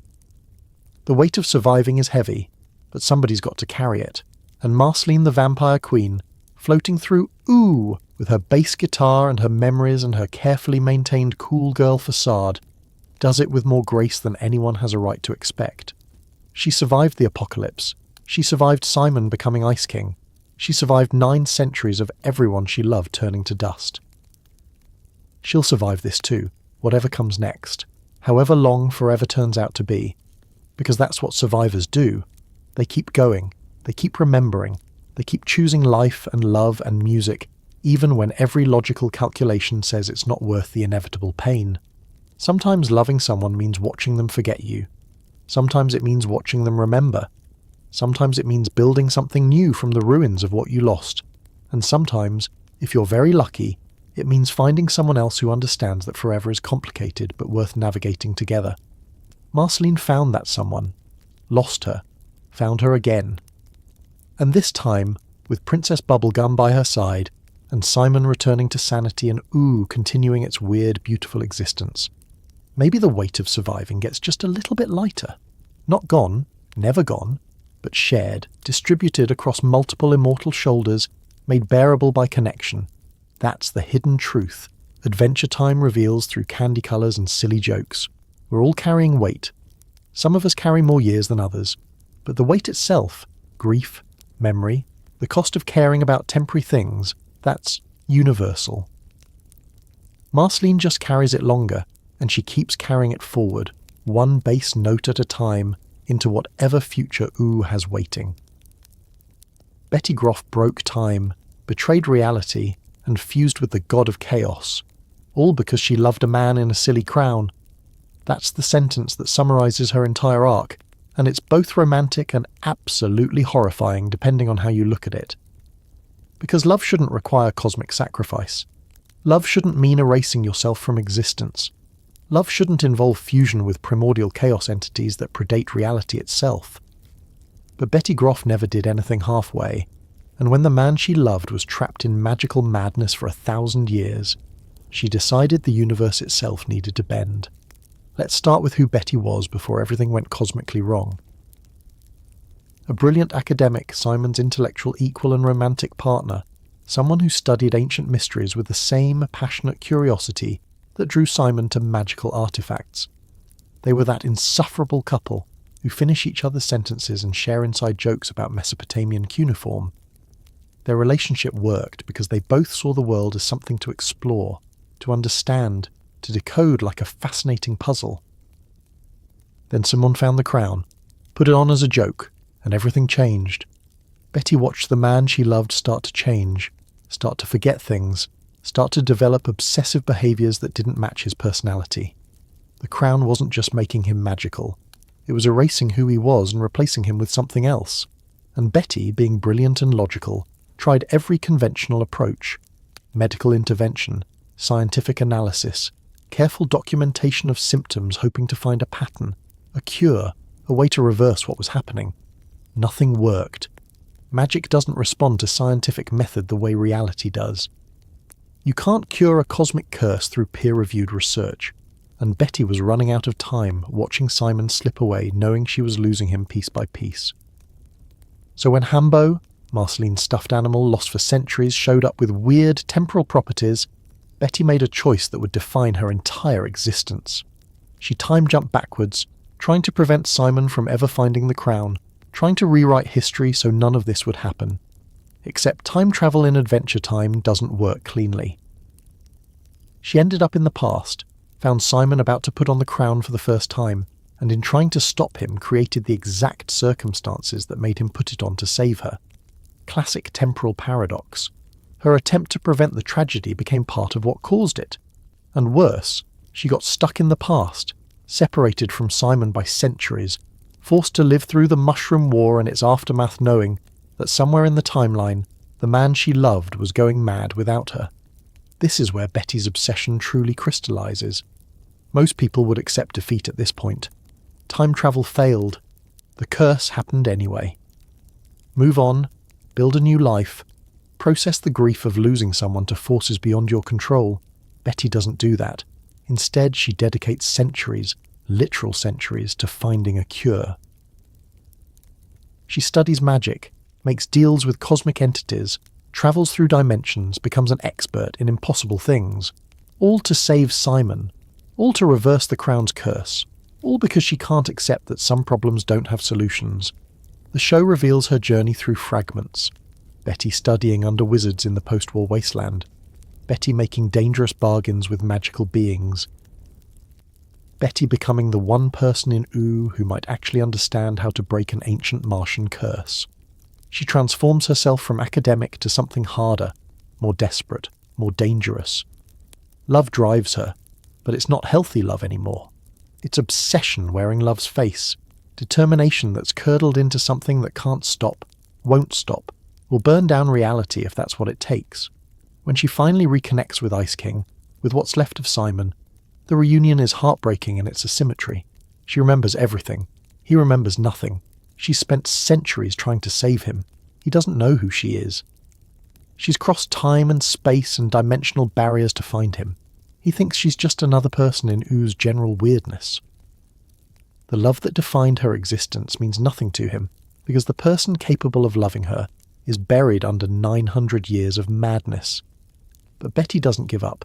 She keeps trying, keeps researching, keeps pushing boundaries between science and magic, looking for the one trick, the one spell, the one cosmic loophole that will restore Simon, and the tragedy is that she succeeds, sort of. Multiple times she gets close, breaks the curse temporarily, restores fragments of Simon's memory, shows that reversal is possible, but nothing sticks. The crown's magic runs too deep.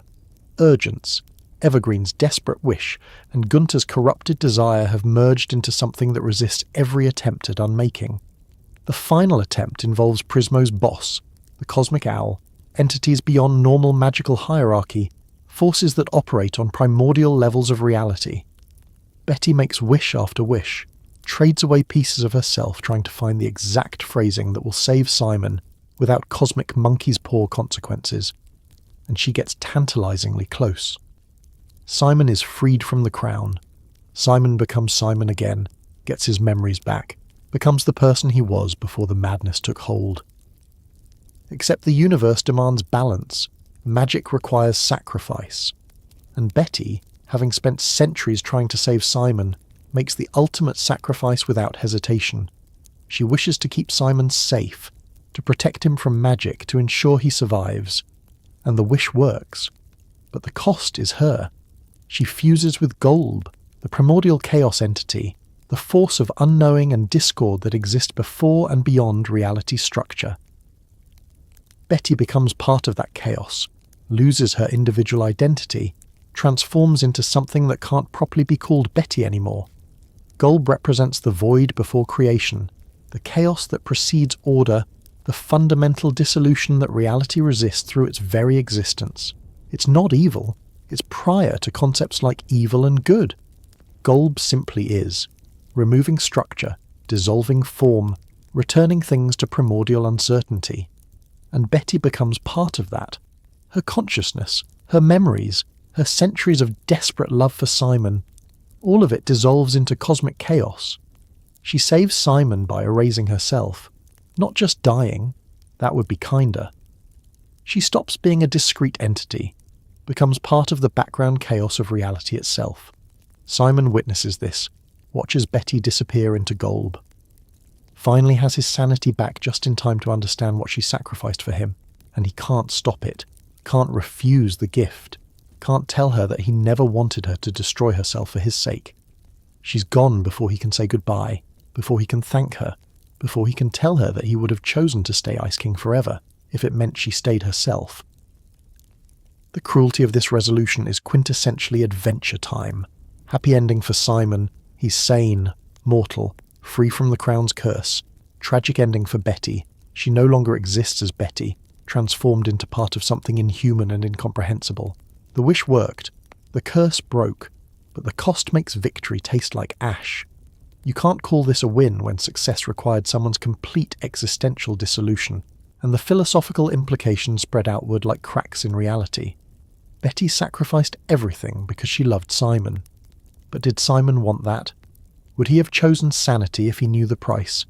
The show suggests no. Simon would have stayed Ice King forever to preserve Betty. But Betty made the choice for him, decided his freedom mattered more than her existence, removed his agency in the process of saving him. That's not partnership. That's martyrdom with romantic overtones. Golb's nature makes this worse. As primordial chaos, Golb doesn't think or feel or remember in ways conscious beings understand. Betty didn't die and go to some afterlife where she exists with memories intact. She dissolved into chaos itself, her patterns disrupted, her consciousness scattered across the fundamental randomness of existence. There's no ghost of Betty floating around, no soul to potentially rescue. She became chaos, and chaos doesn't have discrete entities within it. She's gone in the most complete way possible. The connection between Betty's sacrifice and Golb's nature reveals something disturbing about Adventure Time's cosmology. Order requires maintenance. Reality needs constant effort to remain structured, and sometimes that effort requires conscious beings to dissolve themselves into the chaos to maintain balance. Betty wasn't special. She was just willing. Any sufficiently desperate person making the right wish under the right circumstances could have fused with Golb. The universe doesn't care who maintains the balance, only that balance gets maintained. This ties back to the Lich's philosophy in weird ways. The Lich wants everything to end, to return to void, to stop the painful process of existing. Betty achieved something similar. She ended her own existence, returned herself to void, stopped her personal pain of watching Simon suffer. Different motivations, similar results. Both chose dissolution. The Lich wants to force it on everyone. Betty only inflicted it on herself. But the end state is the same. Consciousness erased, form dissolved, return to primordial nothing. Marceline witnesses Betty's sacrifice and probably sees uncomfortable parallels to her own history. Another person who loved Simon, destroyed by that love. Another desperate attempt to save him that cost everything. Marceline survived her relationship with Simon, but Betty didn't. The crown took Simon from both of them, but it took Betty completely. And now, Marceline has to help Simon process grief and guilt he can barely articulate, because how do you mourn someone who became chaos? Simon's life after Betty is quietly devastating. He's sane, which is good. He's mortal, which means he'll eventually die of old age like a normal human. He's free from the crown's curse, which was the goal for 1,000 years. And he's completely adrift. Everyone he knew from before the war is dead except Marceline, and she's not the little girl he protected anymore. She's an ancient vampire queen with her own life, her own relationships, her own immortal concerns. They have history but can't return to what they were. The guilt weighs on him constantly. Betty sacrificed herself for him. She spent centuries trying to save him. She gave up her own existence to free him from magic, and he never asked her to, never wanted that price, would have chosen differently if given the choice, but he wasn't given a choice. Betty made the decision for him, and he has to live with the consequences. His freedom bought with her annihilation. Adventure Time doesn't resolve this cleanly because it can't be resolved. Some tragedies don't have fixes. Some losses can't be processed into acceptance. Simon is alive and sane, but everything that made his life meaningful is gone. Betty is gone. His old life is gone. The world he understood is gone. He's a man out of time, restored to sanity just in time to understand how much he's lost. That's not a happy ending. That's cosmic irony wearing victory's mask. The show's final seasons show Simon trying to build a new life, find new purpose, connect with what remains. He bonds with Marceline, tries to be present for her even though their relationship is complicated by centuries of separation. He attempts to contribute to Oo in small ways, uses knowledge of the pre-war world for something positive. He processes grief publicly and privately, trying to make sense of surviving when the cost of survival was someone else's everything. But there's no closure. How could there be? Betty isn't dead in a way that allows for mourning rituals or memorial services. She's part of chaos itself, dissolved into the fundamental randomness of reality. Praying won't reach her. Memories won't honour her properly. She's gone in a way that defies the normal process of grief. Simon can't move on because there's nowhere to move to. He's stuck in the aftermath, alive because someone loved him enough to stop being. The nature of Golb as chaos entity suggests Betty might experience something, but it wouldn't be consciousness as we understand it. Chaos doesn't have continuous identity or memory, or the kind of awareness that could be called Betty. Maybe there are flickers, brief moments where patterns align enough to almost remember being human, being in love, having purpose. But those would be accidents of chaos temporarily forming meaning before dissolving again. That's not existence. That's just randomness briefly looking like intention. And this is the hidden connection that makes Adventure Time so much deeper than its candy aesthetic suggests. Love can destroy as thoroughly as hate. Devotion can become obsession. Trying to save someone can cost more than letting them go. Betty's story is a warning disguised as romance. Be careful what you sacrifice for others, because they might not want the cost you're willing to pay. Simon would have rather stayed Ice King than lose Betty. Betty would rather dissolve into chaos than let Simon stay Ice King. Neither got what they actually wanted, which was each other, together, without cosmic horrors and curses and impossible choices.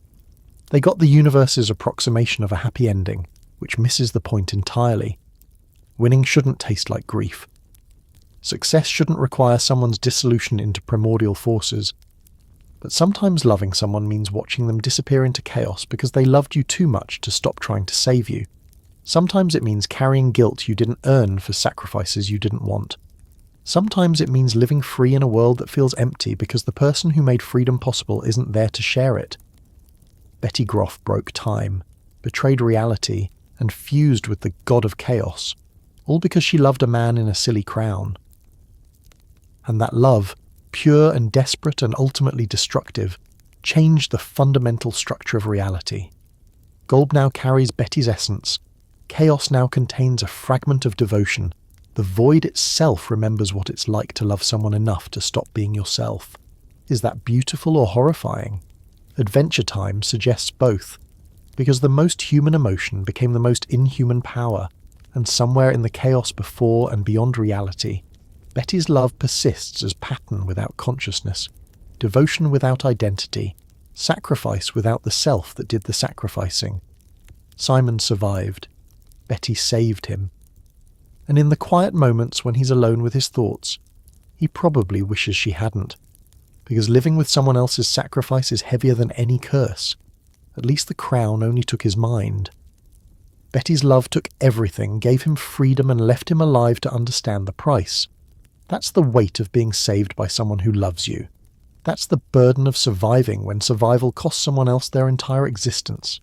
That's what it means when devotion becomes dissolution, when love transforms into chaos, when trying to fix someone breaks the person doing the fixing. Sometimes the saddest stories don't end with death. They end with life continuing after the cost of living becomes clear. Simon has that life now, and every day of his restored sanity is a reminder of what it cost, who it cost, why she thought it was worth it even though he never would have asked. Betty's gone. Golb remains. And somewhere in the chaos maybe, patterns occasionally align that almost remember being human, being in love, having someone worth dissolving yourself to save. But those moments pass. Chaos dissolves all patterns eventually. That's its nature. That's what Betty became, and Simon has to live with that. Forever, or at least until his mortal life ends, and he finally gets to rest in ways Betty never will. Finn the human has died before, many times, and each time, he comes back to punch evil in the face with a slightly different arm situation. Because that's the thing about being born from a catalyst comet. Death isn't really the end. It's more like changing channels. Same cosmic essence, different body, new context, but the fundamental drive remains. Be a hero, help people, do the right thing even when the right thing costs everything. Finn didn't choose this pattern. The pattern chose him. Or maybe the pattern is him, repeated across lifetimes like a cosmic song stuck on loop.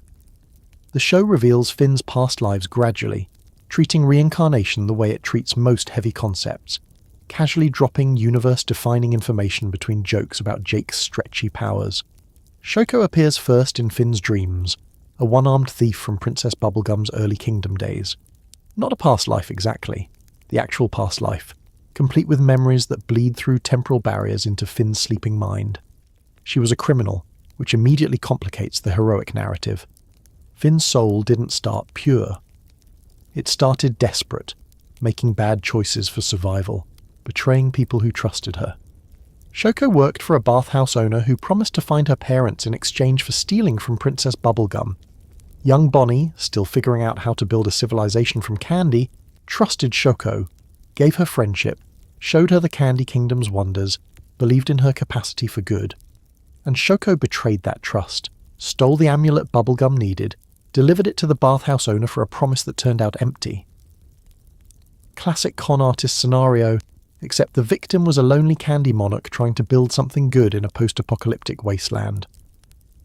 The betrayal haunts Shoko immediately. She realizes she destroyed the only real connection she had, hurt someone who showed her genuine kindness, traded friendship for a lie about finding parents who were probably dead anyway. So she tries to return the amulet, break into the Candy Kingdom, make things right before it's too late, and she dies doing it. Falls into radioactive sludge or mutagenic runoff or whatever deadly substances pool in the kingdom's basement. Dies alone, afraid, knowing she failed to fix what she broke. Her body becomes a monster. The radioactive materials transform her corpse into a skeletal creature that haunts the Candy Kingdom for centuries. Princess Bubblegum encounters it occasionally, this undead reminder of betrayal, not knowing it's Shoko trying to return the amulet even in death. When Finn finally helps put Shoko's spirit to rest, when the amulet gets returned and the debt gets paid across centuries, Princess Bubblegum learns the truth. The girl who betrayed her died trying to make amends. The monster in her basement was just someone who made mistakes and couldn't fix them before death intervened. This past life shapes Finn in ways he doesn't consciously understand. His missing arm, lost and regained and lost again in different forms throughout the series, echoes Shoko's missing arm. His deep need to do the right thing, to never betray trust, to be someone reliable no matter what, that's overcorrection from Shoko's failure. He's not just being heroic because it feels good. He's being heroic because some deep part of him remembers betrayal's taste and refuses to repeat it. The pattern repeats across other lives. The butterfly that appears in Finn's comet vision, another incarnation, simple and innocent, experiencing existence at its most basic level. No heroism, no betrayal. Just being a creature that lives and dies according to nature's design. And further back, the blue comet itself, the past life that chose not to incarnate, that decided cosmic wandering was preferable to physical existence with all its complications. But that version lost the vote, apparently. Because the yellow comet crashed became Finn, chose embodiment over drift, and that choice reverberates through every episode.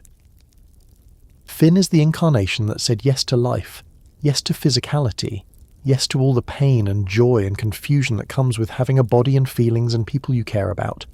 He's the comet's activist phase, the version that decided abstract cosmic existence wasn't enough. Someone had to be down there fighting, helping, making things better. The Finn sword complicates this entire philosophical framework in the most Adventure Time way possible. When Finn creates an alternate timeline where he gets his arm back through the use of a cursed sword, that timeline's Finn, complete with consciousness and memories and independent existence, gets trapped in sword form. Not killed, not erased, but transformed into a weapon that original timeline Finn uses, which raises uncomfortable questions about identity and consciousness that the show mostly treats as background weirdness until it becomes critically important. Because the Finn sword contains an actual Finn, not a copy or echo, but a version with equal claim to being the real Finn, who made different choices and got stuck in sword form for it. When Finn uses this sword, he's wielding another version of himself.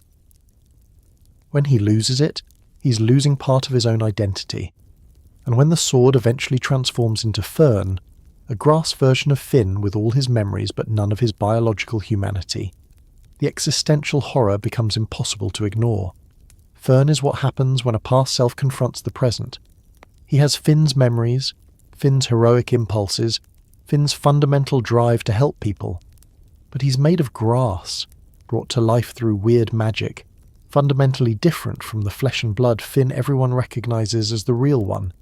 And Fern knows he's different, knows he's not the real Finn despite having equal claim to Finn's identity. That knowledge poisons him, turns heroic impulses bitter, transforms desire to help into need to prove he's just as valid as the original. The tragedy of Fern is that he's right. He is Finn, just filtered through different medium. His anger and resentment come from being treated as lesser when he's functionally identical in consciousness and memory. If you took two Finns, made one from flesh and one from grass, gave them identical experiences up to the point of divergence, why is one more real than the other? Adventure Time doesn't answer this cleanly because there isn't a clean answer. Identity gets weird when you start copying it across substrates.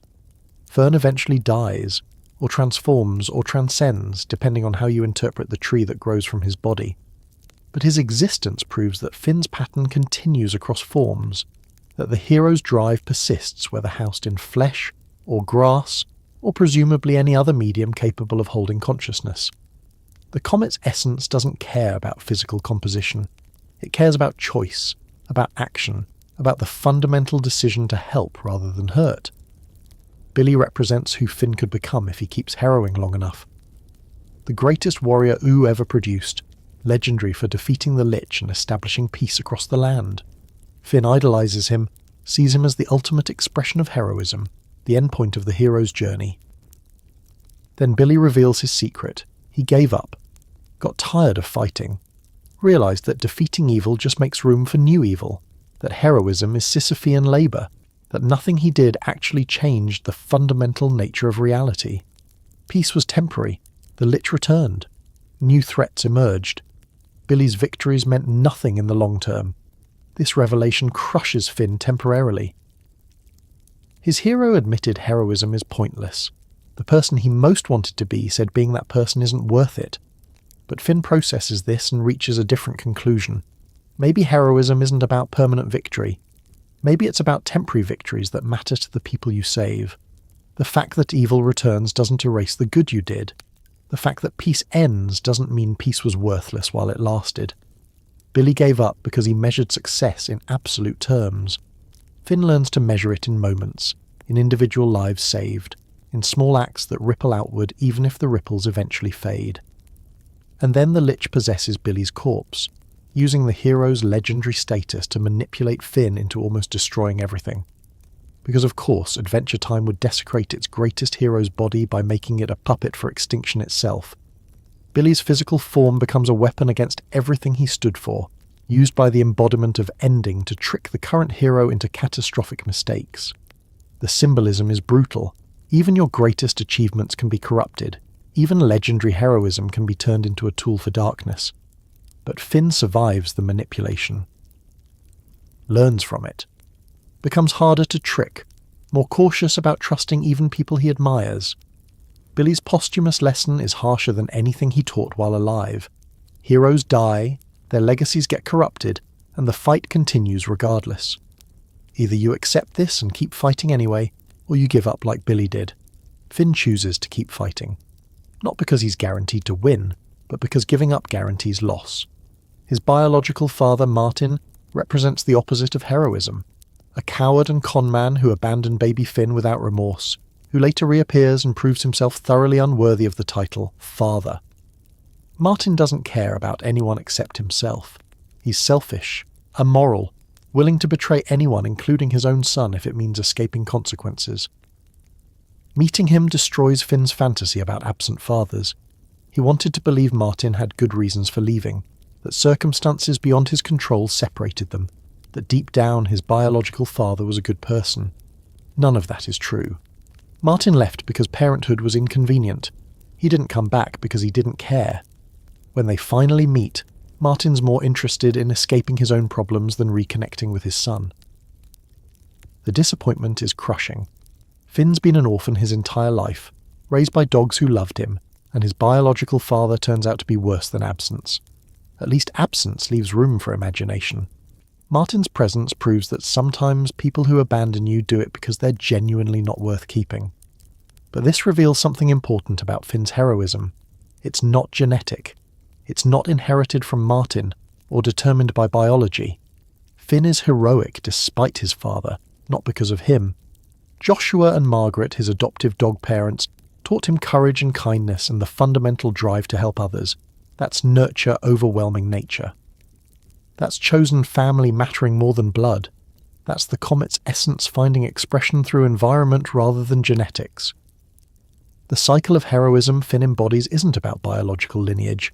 It's about choice repeated across lifetimes. Shoko chose poorly, betrayed trust, died trying to fix her mistakes. The butterfly chose simply, lived and died without moral complexity. The blue comet chose not to choose, stayed in space, avoided physical existence entirely. And Finn, the yellow comet, the current incarnation, chooses to be heroic even when heroism costs everything, even when his father is garbage, even when Billy proves that legendary heroes eventually give up.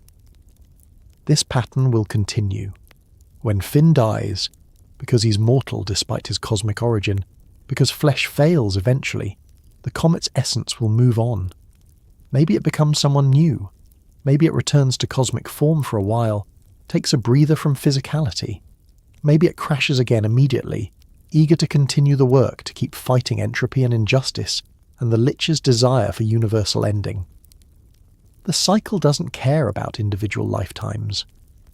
It cares about the pattern, the repeated choice to be better, to help, to punch evil in its stupid face regardless of consequences. And here's the beautiful part that makes Adventure Time so much deeper than its premise suggests. Finn doesn't know most of this. He gets glimpses of past lives, has weird dreams about Shoko, experiences cosmic visions during life or death situations, but mostly he just tries to be a good person because it feels right. The cosmic significance is background radiation to his actual life, which involves helping Princess Bubblegum with science experiments and going on adventures with Jake and figuring out romance and all the normal stuff kids do, except in a post-apocalyptic candy wonderland. He's not trying to fulfill cosmic destiny, he's trying to help his friends. The fact that this aligns with being a reincarnated catalyst comet is almost incidental. His heroism is authentic, not performed for cosmic purposes, which makes it more powerful. He's not being good because the universe expects it. He's being good because he decided that's who he wants to be, despite having every excuse, bad father, traumatic childhood, cosmic weight, to choose differently. The hero's infinite cycle isn't a trap. It's a pattern that emerges when consciousness chooses kindness repeatedly. Finn could break it any time. He could become selfish, cruel, give up like Billy did. The comet doesn't force heroism. It just provides the capacity for significant choice, and Finn keeps choosing to help. That's not determinism. That's character, tested across lifetimes, proven through action rather than assertion. Maybe the point isn't breaking the cycle. Maybe it's choosing to be kind within it, making each iteration count, ensuring that every lifetime, no matter how it ends, moves the universe incrementally toward better rather than worse. Shoko's betrayal taught the soul about trust's value. The butterfly's simplicity taught about existence without complexity. The blue comet's drift taught about peace versus action. And Finn's heroism teaches that choosing to help, even when help seems futile, even when Billy's already proved heroism's limitations, even when the Lich keeps returning, that choice matters. The cycle continues. Shermie and Beth, in the distant future, find Finn's sword in ruins. BMO tells them stories about ancient heroes, and somewhere, inevitably, the Catalyst Comet prepares to return. Maybe it becomes Shermie or Beth. Maybe it becomes someone entirely new. Maybe it returns to cosmic form, decides physicality was interesting but exhausting, chooses to float for a while before trying again. But the pattern remains. The comet brings change, and some changes choose to be heroic. And those choices echo across time, becoming stories that inspire new heroes, creating cycles within cycles, heroes inspiring heroes in infinite regression until you can't tell where destiny ends and choice begins. That's not a bug in the cosmic system. That's how meaning gets made, how kindness perpetuates, how existence justifies itself against the void. Finn the human has died before. He'll die again. And when he does, the essence that makes him Finn, not the body, not the name, but the fundamental drive to be good despite easier alternatives, that continues. Different form, new context, same choice, made again and again across infinity. That's the hero's cycle. That's what it means to be born from a comet that decided change should look like courage. And in the meantime, while this incarnation lasts, Finn has adventures, saves kingdoms, helps friends. Loses his arm repeatedly in increasingly weird ways. Falls in love and gets his heart broken and learns to love better next time. Does all the things that make life worth living, unaware that he's proving, through every choice, every action, every moment he chooses kindness over convenience, that existence matters, that stories are worth telling, that consciousness is better than void. The infinite cycle isn't a prison, it's an opportunity, repeated until someone gets it right. And maybe Finn already did. Maybe just being willing to try, to fail, to get back up and try again. Maybe that's what the comet was looking for all along. Not perfect heroism, but persistent kindness. Not cosmic victory, but mortal compassion repeated until it becomes something larger than individual lives. The cycle continues, the hero returns, and somewhere across infinity, the comet dreams of crashing again, of choosing flesh and pain and love and adventure, of being someone who helps despite knowing how temporary all helping is. That's not cosmic destiny forcing outcomes. That's consciousness choosing its own nature, again and again, until the pattern becomes identity. Finn chose heroism, the cycle noticed, and when this lifetime ends, when Finn's adventure concludes and his story joins all the other stories in BMO's archive of impossible things, the choice remains, waiting for another comet, another crash, another hero, because that's what heroes do. They return, they try again, they punch evil in the face with whatever arm they have available this time, and the cycle, infinite and patient, provides infinite opportunities to get it right. Above Oo, below the nitosphere and sideways from Mars, there's a basement where a sleeping old man dreams the universe into being. His name is unpronounceable, probably doesn't matter, and he's been asleep for so long that consciousness itself might just be one of his deeper dream cycles. And from his dreaming emerges Prismo, the Wishmaster, chill cosmic entity extraordinaire, who grants wishes while lounging in a room outside normal time, treating universe-defining power the way most people treat a part-time job at a moderately stressful coffee shop. Prismo is Adventure Time's answer to what happens when cosmic significance meets cosmic boredom. He's been granting wishes for eons, seen every possible permutation of desire, watched people wish for things that destroy them, and his response to all of it is essentially, "Yeah man, that's how it goes sometimes." Want some pickles? He's not callous. He genuinely cares about the people who show up in his time room. He's just operating on a scale where individual wishes, individual lives, individual universes are drops in an infinite ocean. He can care about each drop while understanding that the ocean doesn't change. The time room itself exists outside conventional reality, not above it or below it, but perpendicular to it, viewing all of time as a simultaneous structure rather than linear progression. Past, present, future, all visible from Prismo's perspective like channels on an infinite television. He can see every possible outcome of every wish, every timeline branching from every choice, every universe spawning from every decision. And he grants wishes anyway, knowing exactly how they'll play out. Because cosmic law requires it, or because he's contractually obligated, or maybe just because saying no would be more work than saying yes. When Finn and Jake first visit the time room, they're looking for a way to create a portal to stop the Lich. Prismo obliges, grants the wish, sets in motion events that will cascade across realities and timelines, and eventually result in the Lich becoming Sweet Pea. He knows all of this before granting the wish. He can see the outcomes. But he grants it anyway because that's his role in the cosmic hierarchy. Provide the mechanism, let people make their choices, watch it all play out according to rules that predate consciousness itself. The reveal that Prismo is a dream becomes crucial later. He's not an independent entity. He's what happens when the sleeping old man in his dimension dreams of a wish-granting cosmic being. Which means Prismo is simultaneously real and not real, existing and not existing, conscious and not conscious. He has thoughts, feelings, relationships, fears, but he's also just a dream, and if the dreamer wakes up, Prismo ceases to exist. Not dies, ceases, returns to non-being without ever having been in any permanent sense. This existential vulnerability makes Prismo surprisingly relatable for a cosmic entity. He's powerful beyond mortal comprehension, but also completely dependent on someone else continuing to sleep. He can reshape reality with wishes but can't ensure his own continued existence. He's immortal until he's not, eternal until the dream ends. That's more human than most human characters. Power combined with fundamental vulnerability, significance undermined by dependency, existence that could vanish without warning. When the Lich kills Prismo, kills a dream through dream logic and cosmic trickery, Jake has to become the next dreamer to resurrect him. Jake sleeps in the time room, dreams of Prismo, and Prismo returns to existence. Except now there's a dependency loop. Jake has to keep sleeping for Prismo to exist. If Jake wakes up, Prismo disappears. If Jake dies, Prismo dies. Their existences become entangled in ways that violate normal causality, but make perfect sense in Adventure Time's cosmology. Dreams within dreams, existence depending on consciousness depending on existence.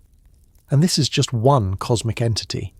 The show populates its metaphysical hierarchy with beings that operate on similar principles, simultaneously powerful and vulnerable, eternal and temporary, significant and arbitrary. Death appears repeatedly throughout the series, not as a villain but as a cosmic administrator doing his job. He's got a Jamaican accent, plays board games, treats mortality as bureaucratic process rather than tragedy. People die, Death escorts them to whatever comes next, and he does it with professional courtesy and zero emotional investment in outcomes. Death's appearance in Finn's past life as Shoko reveals he's been doing this job for a long time. He meets Shoko after she dies, offers to guide her to what's next, and she refuses because she has unfinished business. Death doesn't force the issue. He's not a villain forcing people to move on. He's just there when they're ready, offering passage to wherever dead things go in Ooze cosmology. The fact that Shoko's spirit haunts the Candy Kingdom for centuries suggests Death's more of a service provider than enforcement officer. He shows up when called, but if you want to stick around as a ghost, that's your business. Life appears more subtly, represented by the four elements: ice, fire, candy, slime, that Princess Bubblegum identifies as fundamental forces maintaining Ooze's existence. There's no anthropomorphized life entity like Death, but life itself gets treated as cosmic principle requiring balance. Too much of any one element tips reality toward chaos. Too little means stagnation and eventual heat death. The elements need each other, need conflict and cooperation, need to remain in dynamic tension for existence to continue. The elementals, embodiments of each fundamental force, show up in the island's arc and reveal that cosmic principles can have multiple avatars across time. Patient St. Pym is ancient ice elemental, Princess Bubblegum is candy elemental, Flame Princess is fire elemental, the slime elemental cycles through hosts. They're not gods, but they're god-adjacent, channels for fundamental forces, people who embody principles larger than individual consciousness. And they're all deeply flawed, struggling with power they didn't ask for, trying to maintain balance they barely understand. When the elements go out of balance, Ooh transforms into elemental kingdoms. Everything becomes ice or fire or candy or slime. Reality loses diversity, tips toward monochrome extremes, becomes parody of itself. The ice world is frozen beauty with nothing alive. Fire world is passion without thought. Candy world is Princess Bubblegum's control issues made manifest across entire landscapes. Slime world is just gross. None of these worlds are sustainable. Pure expression of single principles leads to sterility, proves that existence requires mixture, that life emerges from combination rather than purity.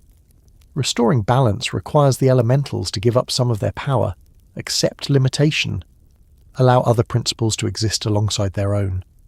It's cosmic lesson delivered through elemental warfare. Strength comes from diversity. Sustainability requires compromise.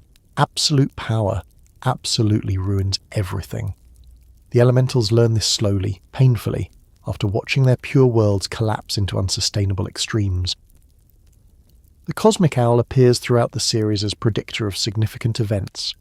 When he shows up in dreams, those dreams come true, not metaphorically but literally, precisely, inevitably. He's not causing these events, just witnessing them from outside time, marking which futures will manifest from the infinite possibilities. His appearance is omen, warning, cosmic post-it note saying, "This timeline matters. Pay attention." He doesn't explain himself. He's an owl.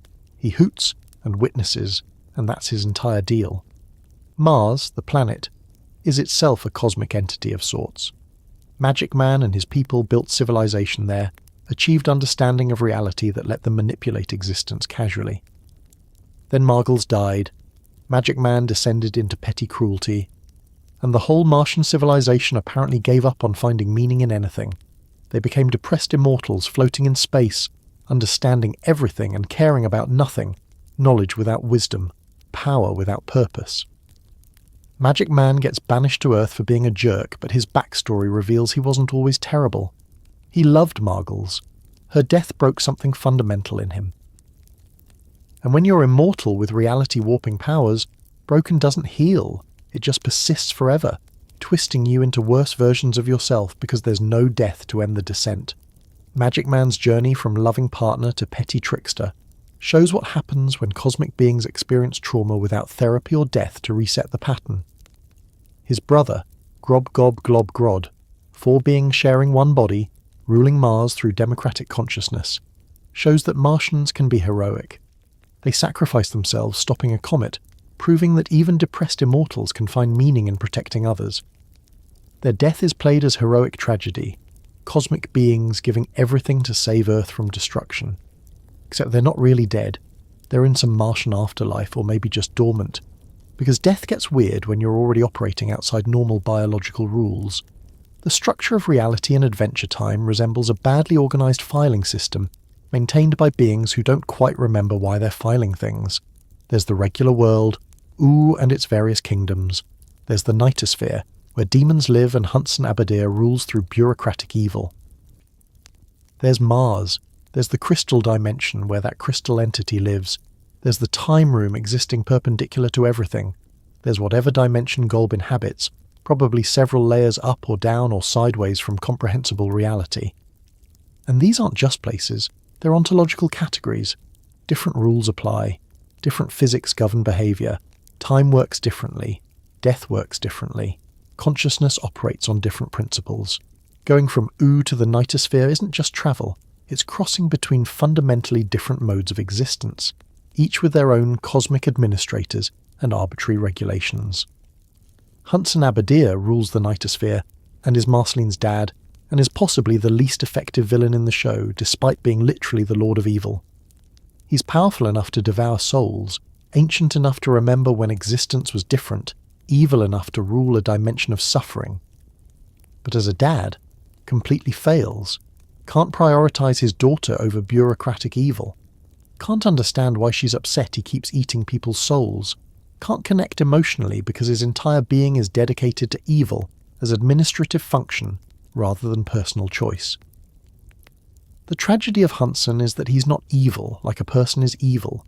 He's evil like gravity is down. It's his fundamental nature, his cosmic role, probably written into reality's source code when someone decided suffering needed an administrator. He can't choose not to be evil the way death can't choose not to escort the deceased.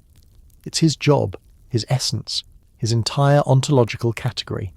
And that makes him a terrible father, not because he wants to be, but because being a good father requires caring about someone more than you care about your cosmic function. Marceline eventually accepts this.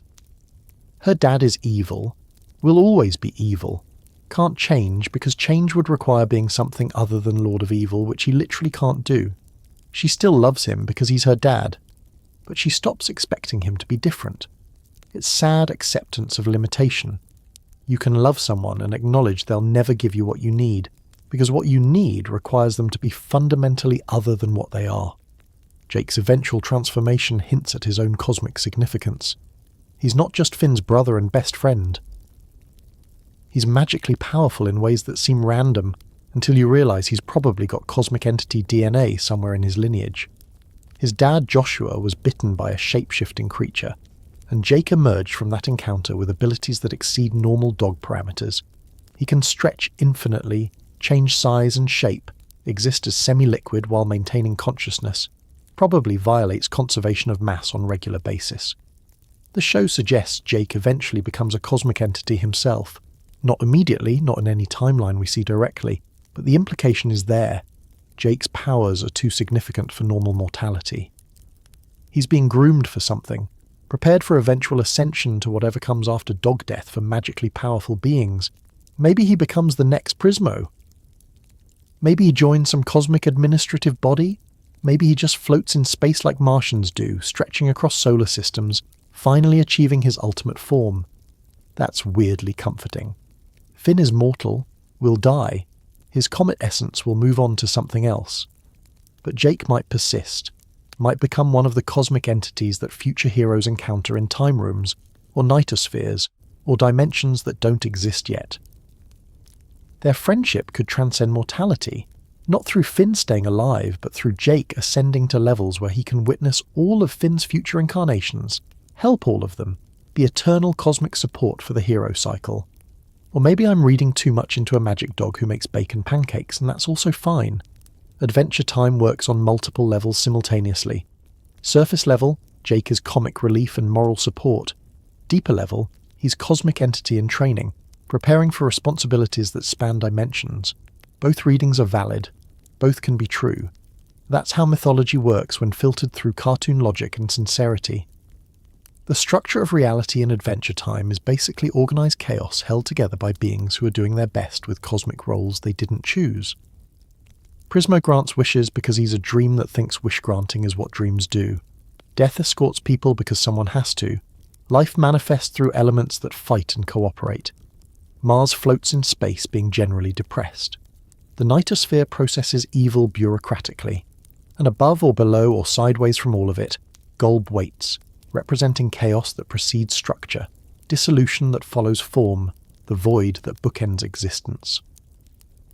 These entities don't explain the universe. They are the universe, in differentiated forms, consciousness emerging from fundamental forces, trying to maintain patterns that existence requires. They're not creating reality. They're performing it, acting out roles that reality needs filled, being the mechanisms through which physics and metaphysics and emotional truth manifest. And in a universe where reality is a dream, who's the real sleeper? Maybe the old man in the time room's floor? Maybe Prismo dreaming himself? Maybe we're all dreams within dreams. Consciousness inside consciousness. Awareness experiencing itself recursively until meaning emerges from the patterns.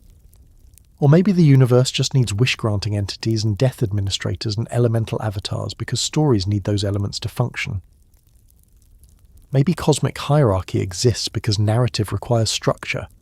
Maybe Prismo is real because someone dreamed reality needed wishmasters.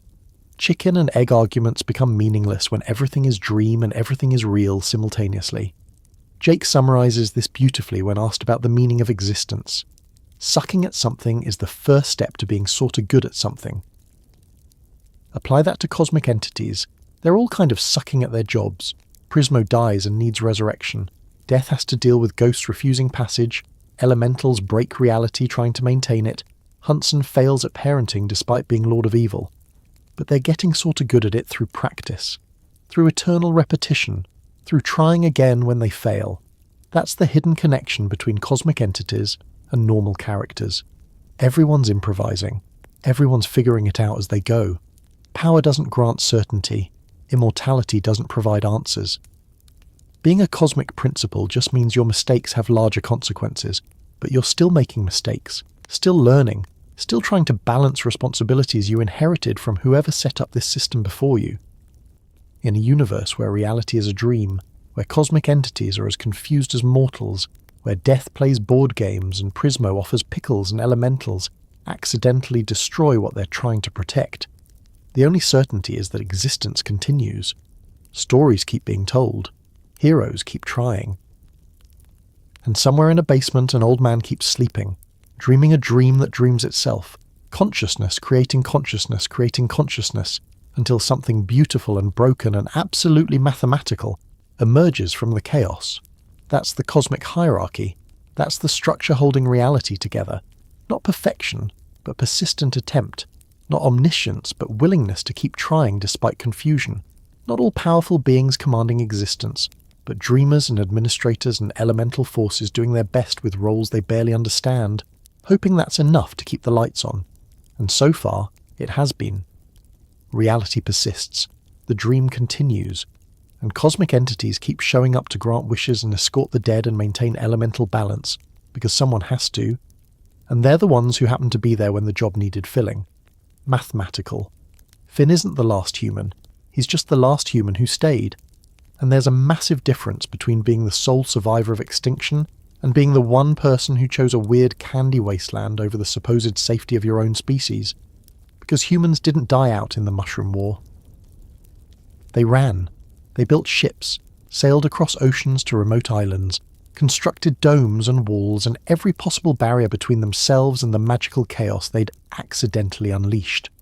They survived through isolation, through rejection of everything that made Ooh what it became, through systematic denial that magic and weirdness could be anything except threats to contain. The human islands exist as Adventure Time's most pointed critique of safety culture, taken to dystopian extremes. These aren't just safe havens, they're prisons disguised as protection, communities that traded growth for security, curiosity for comfort, possibility for predictable sameness. The humans who fled there after the Mushroom War made a choice. Better to live in sterile bubbles than risk the contamination of a world that had changed beyond their control. Better to reject magic entirely than learn to coexist with it. Better to stay small and safe than become something new. And for 1,000 years this worked. Sort of. The islands maintained human civilization in amber, preserved culture and technology, and the basic infrastructure of pre-war society. No candy people, no magic, no wizards turning people into frogs. Just humans doing human things in human ways, protected by domes and defense systems and the ocean's vastness. They built a society that looked like victory over chaos, like humanity's rational response to apocalypse, except it was really just elaborate hiding, fear masquerading as wisdom, the choice to stop evolving because evolution had gotten scary. Susan Strong's introduction hints at the complexity before the show reveals it fully. She appears leading the humans, underground-dwelling humans who've regressed to primitive tribal society, speaking broken English, wearing animal hides, barely recognizable as the same species that built the island's technological utopia. Finn meets her and experiences hope for the first time. He's not alone, there are other humans, he has people who share his species. And then the reveal drops like a hammer. The humans aren't humans, they're mutants, products of the Mushroom War's radiation, wearing human-shaped bodies but fundamentally changed by magical exposure. Susan Strong is the exception. She's actually human, raised among the humans but born on the islands, part of a scout program that went catastrophically wrong. Her existence bridges two worlds, human by biology, human by culture, caught between the species that abandoned her and the mutants who raised her. She doesn't fit on the islands because she's too wild. She doesn't fit with the humans because she's not mutated. She doesn't fit in Ooh because she's human, but doesn't have Finn's naive heroism. She's nobody's perfect fit, which makes her the most honest representation of what humanity became. Scattered, confused, fundamentally displaced. The island's arc reveals the full scope of humanity's post-war choices. They didn't just hide, they built paradise, or their version of it, clean streets. Functional technology, social harmony maintained through helper implants that literally prevent people from making destructive choices. It's utopia achieved through authoritarian neural control, happiness enforced by technology that removes free will while pretending to enhance it. The humans there don't choose to be content. They're programmed to be content, which isn't the same thing at all. Finn's biological mother Minerva designed this system. She's brilliant, compassionate, genuinely wants to help people, and she's created a nightmare of good intentions.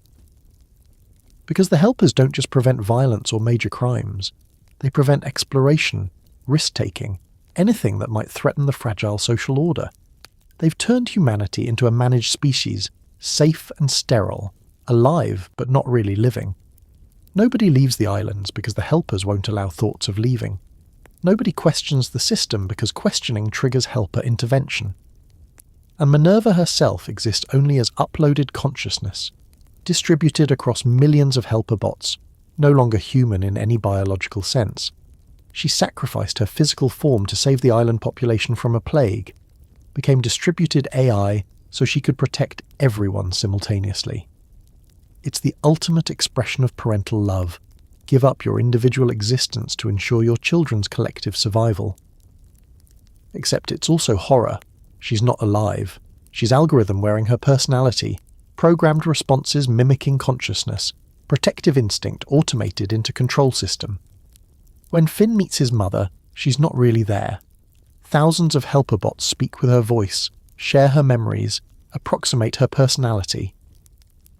But Minerva the person is gone, replaced by Minerva the system. Individual consciousness dissolved into collective function. She tells Finn she loves him, wants him to stay on the islands, can protect him better than he can protect himself. And all of this is true, and all of it is violation of what love should mean. Love shouldn't mean control. Protection shouldn't require imprisonment. Safety shouldn't cost freedom. Finn faces the choice every human on the islands unconsciously made. Safety or adventure, control or chaos, the managed paradise of the islands or the dangerous wonder of Ooh. His species, his biological mother, technology that could prevent him from ever getting hurt again, all of it available if he just stays, and he chooses to leave. Not because the islands are evil, they're not.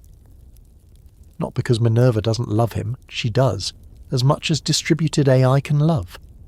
But because life in Ooh, dangerous and weird and full of candy people and magic, is more alive than safe existence in paradise. This choice defines the fundamental split between Finn and the rest of humanity. They chose survival over experience. He chooses experience despite the risks. They ran from magic because magic is unpredictable.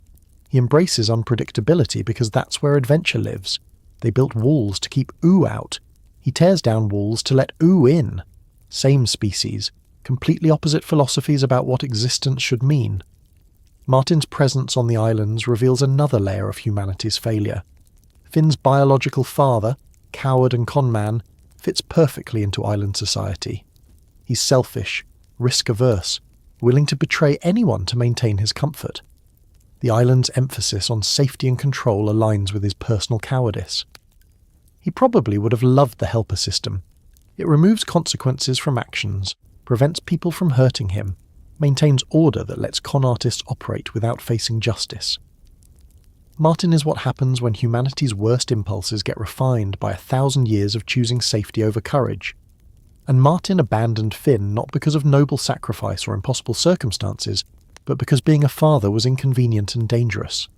Baby Finn represented responsibility, potential pain, the kind of complications that selfish people avoid. So Martin engineered circumstances that separated him from his son, then never looked back, never felt guilt, never even wondered if Finn survived. That's humanity at its worst, prioritizing comfort over connection, safety over love, personal survival over literally anything else.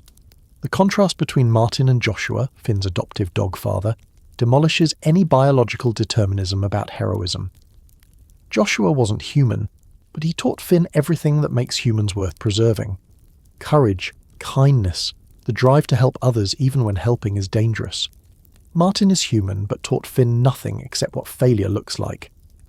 Biology doesn't determine character. Choice does. And humanity as a species chose poorly, while individual mutants and candy people and magic dogs chose better. The island's fear of magic makes twisted sense from their perspective.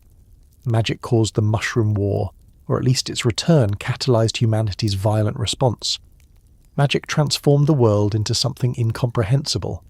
Magic created the Lich, the Candy People, the Ice King's madness, every weird, dangerous thing that makes Ooh simultaneously wonderful and terrifying.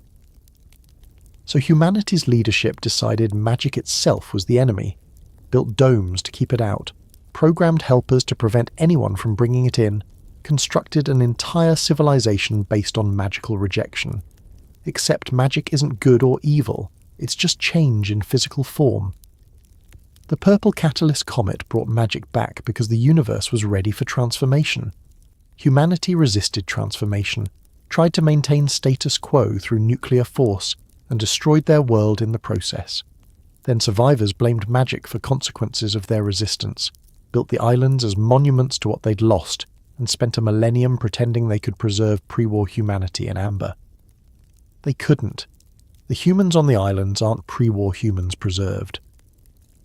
They're new humans shaped by fear and isolation, and 1,000-year commitment to not changing.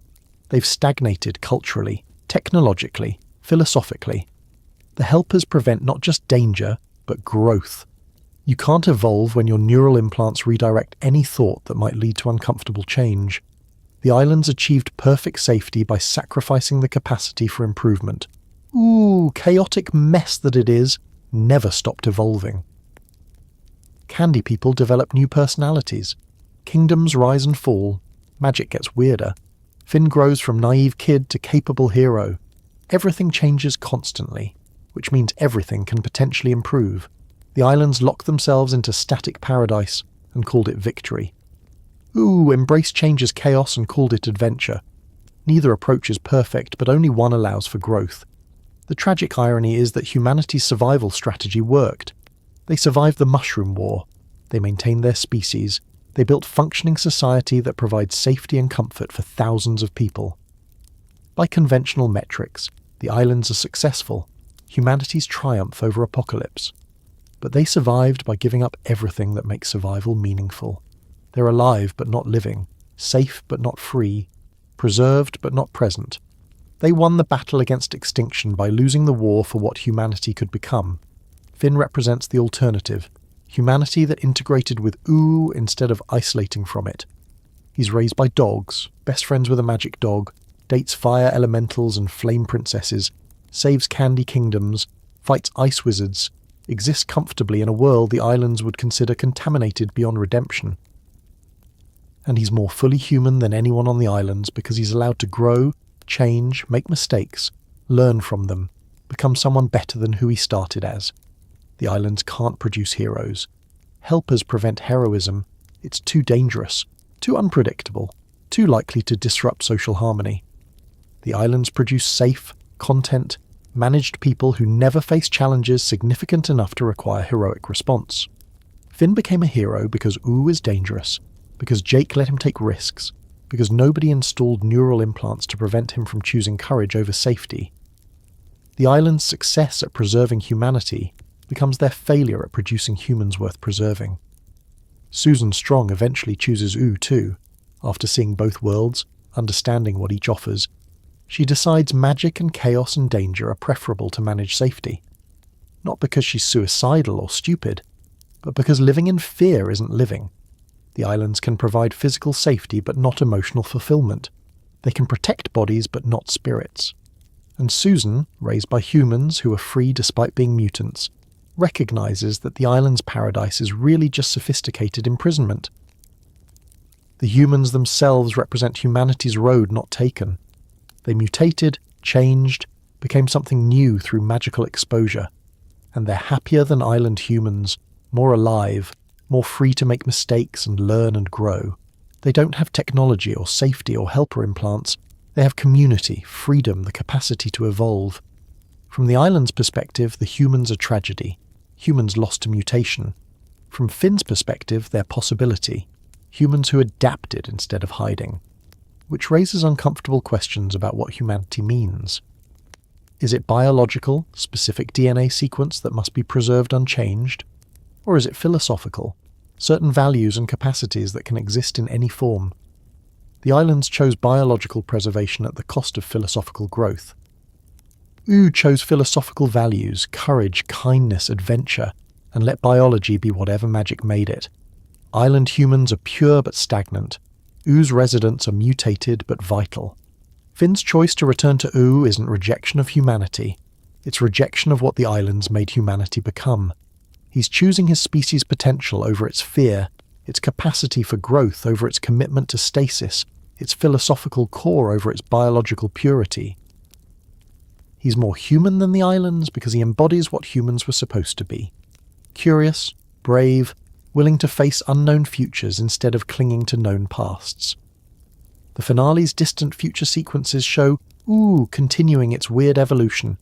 Shermie and Beth are possibly human, or possibly mutant, or possibly something new entirely. The show deliberately leaves their species ambiguous, but they're inheritors of Finn's legacy, adventurers in a world that kept changing while the islands presumably stayed the same. The future belongs to chaos and growth, not safety and stasis. Humanity's islands might still exist in that distant future, still hiding, still programming their citizens into contentment. But they're not the future. They're living museums of what humanity used to be before it chose fear. And maybe that's okay.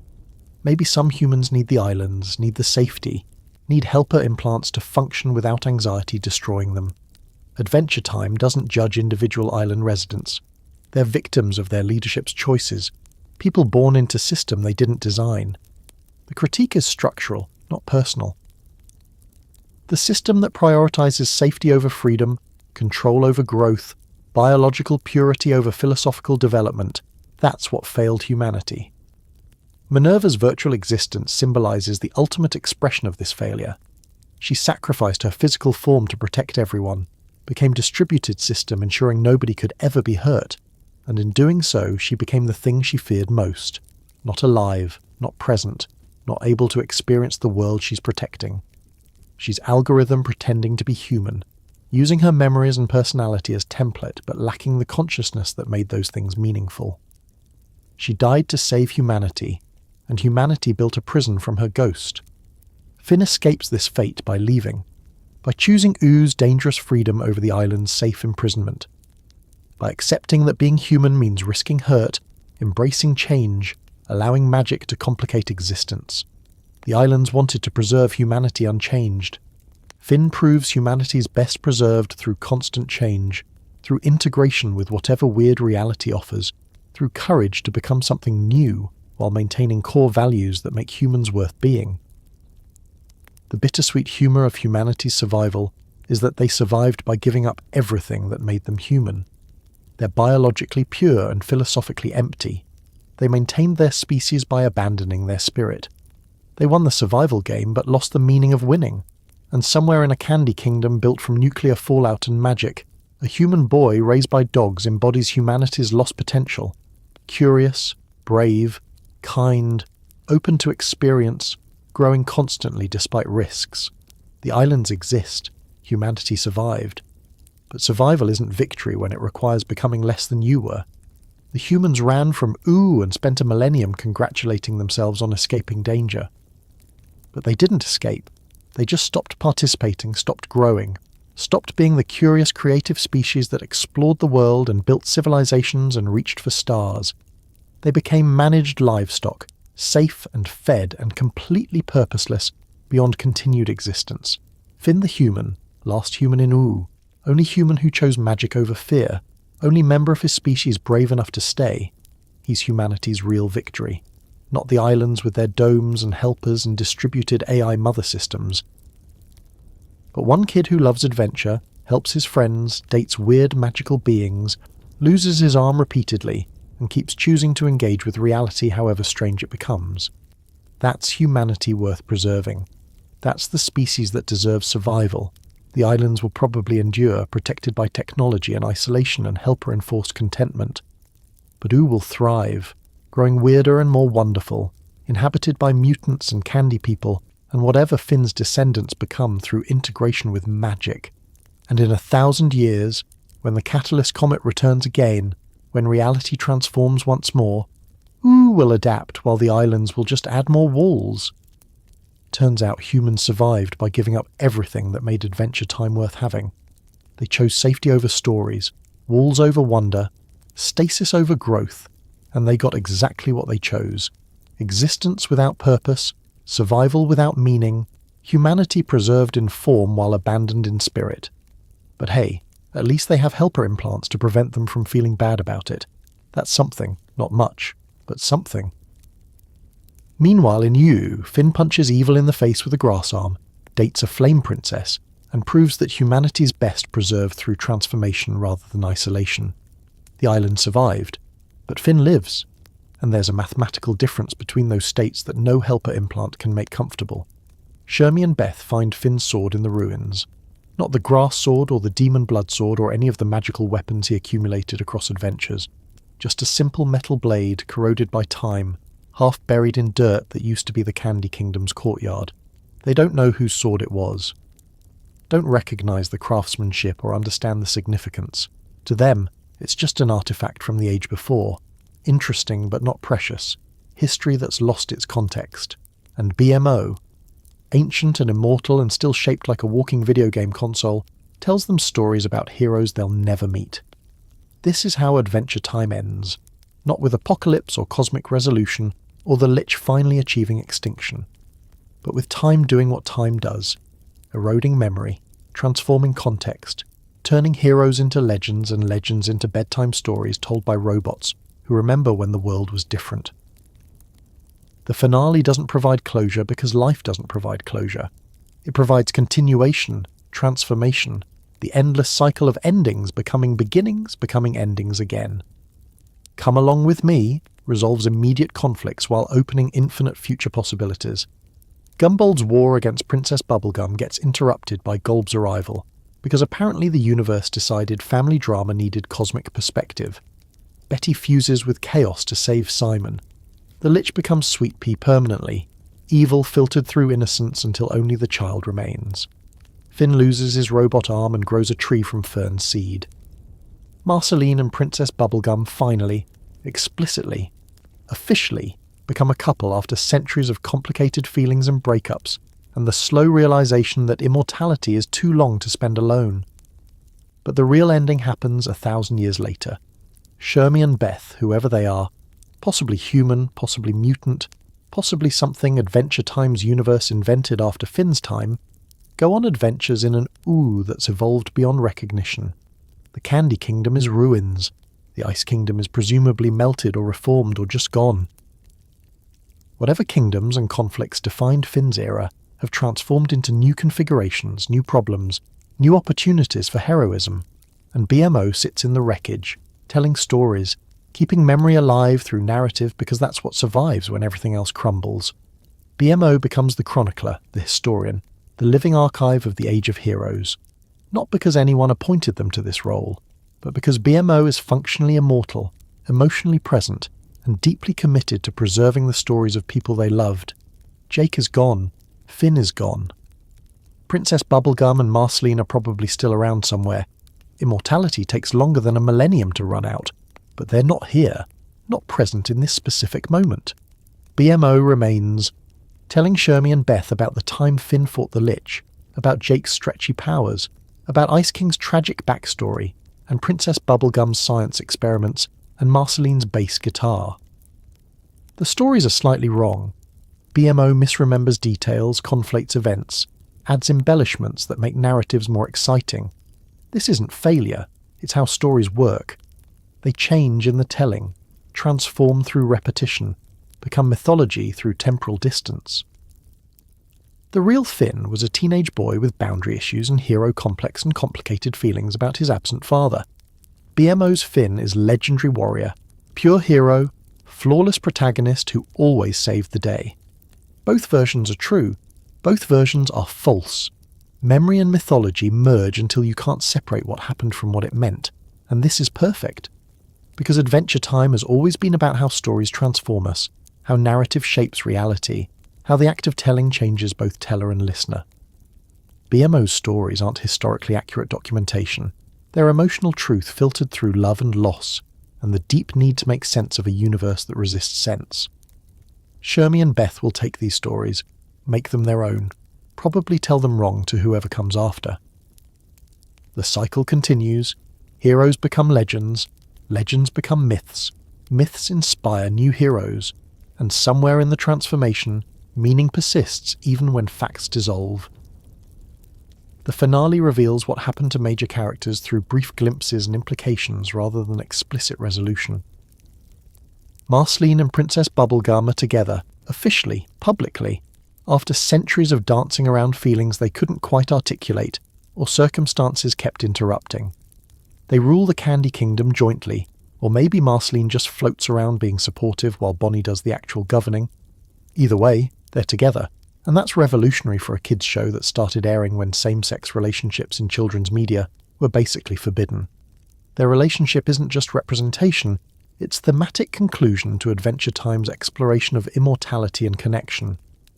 Two beings who'll outlive everyone else finding each other, choosing each other, deciding that forever is less lonely when shared. They've both loved and lost mortals. Marceline watched Simon forget her.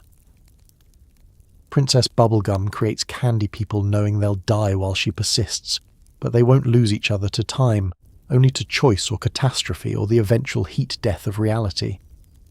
That's as close to happy ending as immortals get, finding someone who'll be there as long as there continues to exist. Simon becomes fully human again, mortal and sane, and carrying grief about Betty's sacrifice.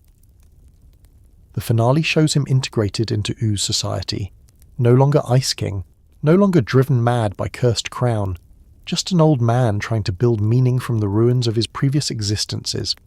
He connects with Marceline properly for the first time in 1,000 years, sees her as the ancient vampire queen she became, instead of the scared little girl he remembers. Their relationship transforms from father-daughter dynamic into something more complex. Two survivors of the Mushroom War who loved each other across impossible circumstances, now trying to figure out what they are to each other, when neither is who they were. The crown gets destroyed or contained or transformed. The show isn't entirely clear, which feels appropriate. The crown was never really the villain, just cursed artifact doing what cursed artifacts do. Destroying it doesn't fix the damage it caused. Simon gets his sanity back but can't reclaim lost centuries. Gunter, the penguin who wore the crown briefly and became Ice Thing, demonstrates that the curse adapts to whoever wears it. Remove the crown from circulation and you prevent future tragedy, but past damage persists. That's realistic in ways children's shows usually aren't. Some wounds don't heal. You just learn to live with scars. Jake's fate gets hinted at rather than shown explicitly. He becomes cosmic entity, probably, ascending to whatever level Prismo and similar beings inhabit. His magical powers, his connection to the weird underlying structure of reality, his fundamental goodness filtered through lazy dog energy. All of it suggests he's destined for something beyond mortal existence. Maybe he becomes the next dreamer in the time room. Maybe he joins some cosmic council. Maybe he just floats in space being excellent and offering advice to future heroes who stumble into whatever dimension he inhabits. The beauty of leaving this ambiguous is that Jake's story doesn't end. He transcends. And transcendence doesn't provide closure because closure implies ending. And Jake's essence continues in forms we can't quite see from our limited temporal perspective. He's still out there, somewhere, probably making bacon pancakes in dimensions where bacon and pancakes mean something completely different. That's more Jake than any definitive ending could be, refusing to be contained by narrative conclusion, stretching beyond story boundaries the way he stretched beyond physical limitations. Finn becomes who he was always going to become, not legendary hero like Billy, but good person who helps when he can, accepts limitations when he must, builds relationships that matter more than cosmic significance. The finale shows him older, scarred, carrying the weight of adventures that broke and remade him repeatedly. His romance with Huntress Wizard gets confirmed in the most low-key way possible. They're together, sort of, in the undefined way that works for both of them. No grand declarations, no dramatic arc conclusion, just two people who understand each other choosing to spend time together when their individual adventures allow. This is perfect resolution for Finn because it's not resolution. He doesn't stop being a hero. He just becomes a different kind of hero, less naive, more nuanced, aware that saving everyone isn't possible, but helping when you can is still worth doing. The cosmic significance of being a Catalyst Comet incarnation becomes background to his actual life, which involves normal things like maintaining relationships and processing trauma, and figuring out how to be good when good isn't always clear. He grows up without losing the fundamental kindness that made him heroic. That's the real victory. The Lich's transformation into Sweet Pea becomes permanent through process the finale doesn't quite explain. The Lich's essence remains, lurking beneath Sweet Pea's innocence, occasionally surfacing in nightmares or moments of crisis. But Sweet Pea chooses kindness repeatedly, consciously, aware that he carries darkness but refusing to let darkness define him. He becomes hero specifically because he knows what he could become if he chose differently. That's stronger heroism than Finn's. Finn was born from Yellow Comet's heroic impulse. Sweet Pea was born from extinction itself and chose good anyway. The finale suggests Sweet Pea will guard the fragile line between creation and destruction forever, or at least as long as his incarnation lasts. He's living proof that cosmic purpose isn't destiny, that you can inherit extinction and choose life, that the Lich's terrible hunger for ending can be transformed through love and intention, and stubborn refusal to become what you're expected to be. Tree Trunks and Mr. Pig raised him well. They gave him foundation that cosmic horror couldn't erode. That's parenting's ultimate victory, loving someone enough that they resist their worst possible self. Golb's status after absorbing Betty remains ambiguous and disturbing. The chaos entity still exists, still represents dissolution and unknowing, but now carries fragment of human devotion within its incomprehensible structure. Did Betty's sacrifice change Golb? Make it more benevolent, or at least less malevolent? The show doesn't answer because the answer might not exist in forms conscious beings could understand. Golb operates outside meaning. Betty became part of something outside meaning. Whether that changed either of them is a question that defies questioning. But Simon lives free because of Betty's sacrifice. And somewhere in chaos, maybe, patterns occasionally align that almost remember loving someone enough to dissolve yourself. That's not comfort. That's barely even coherent. But it's something.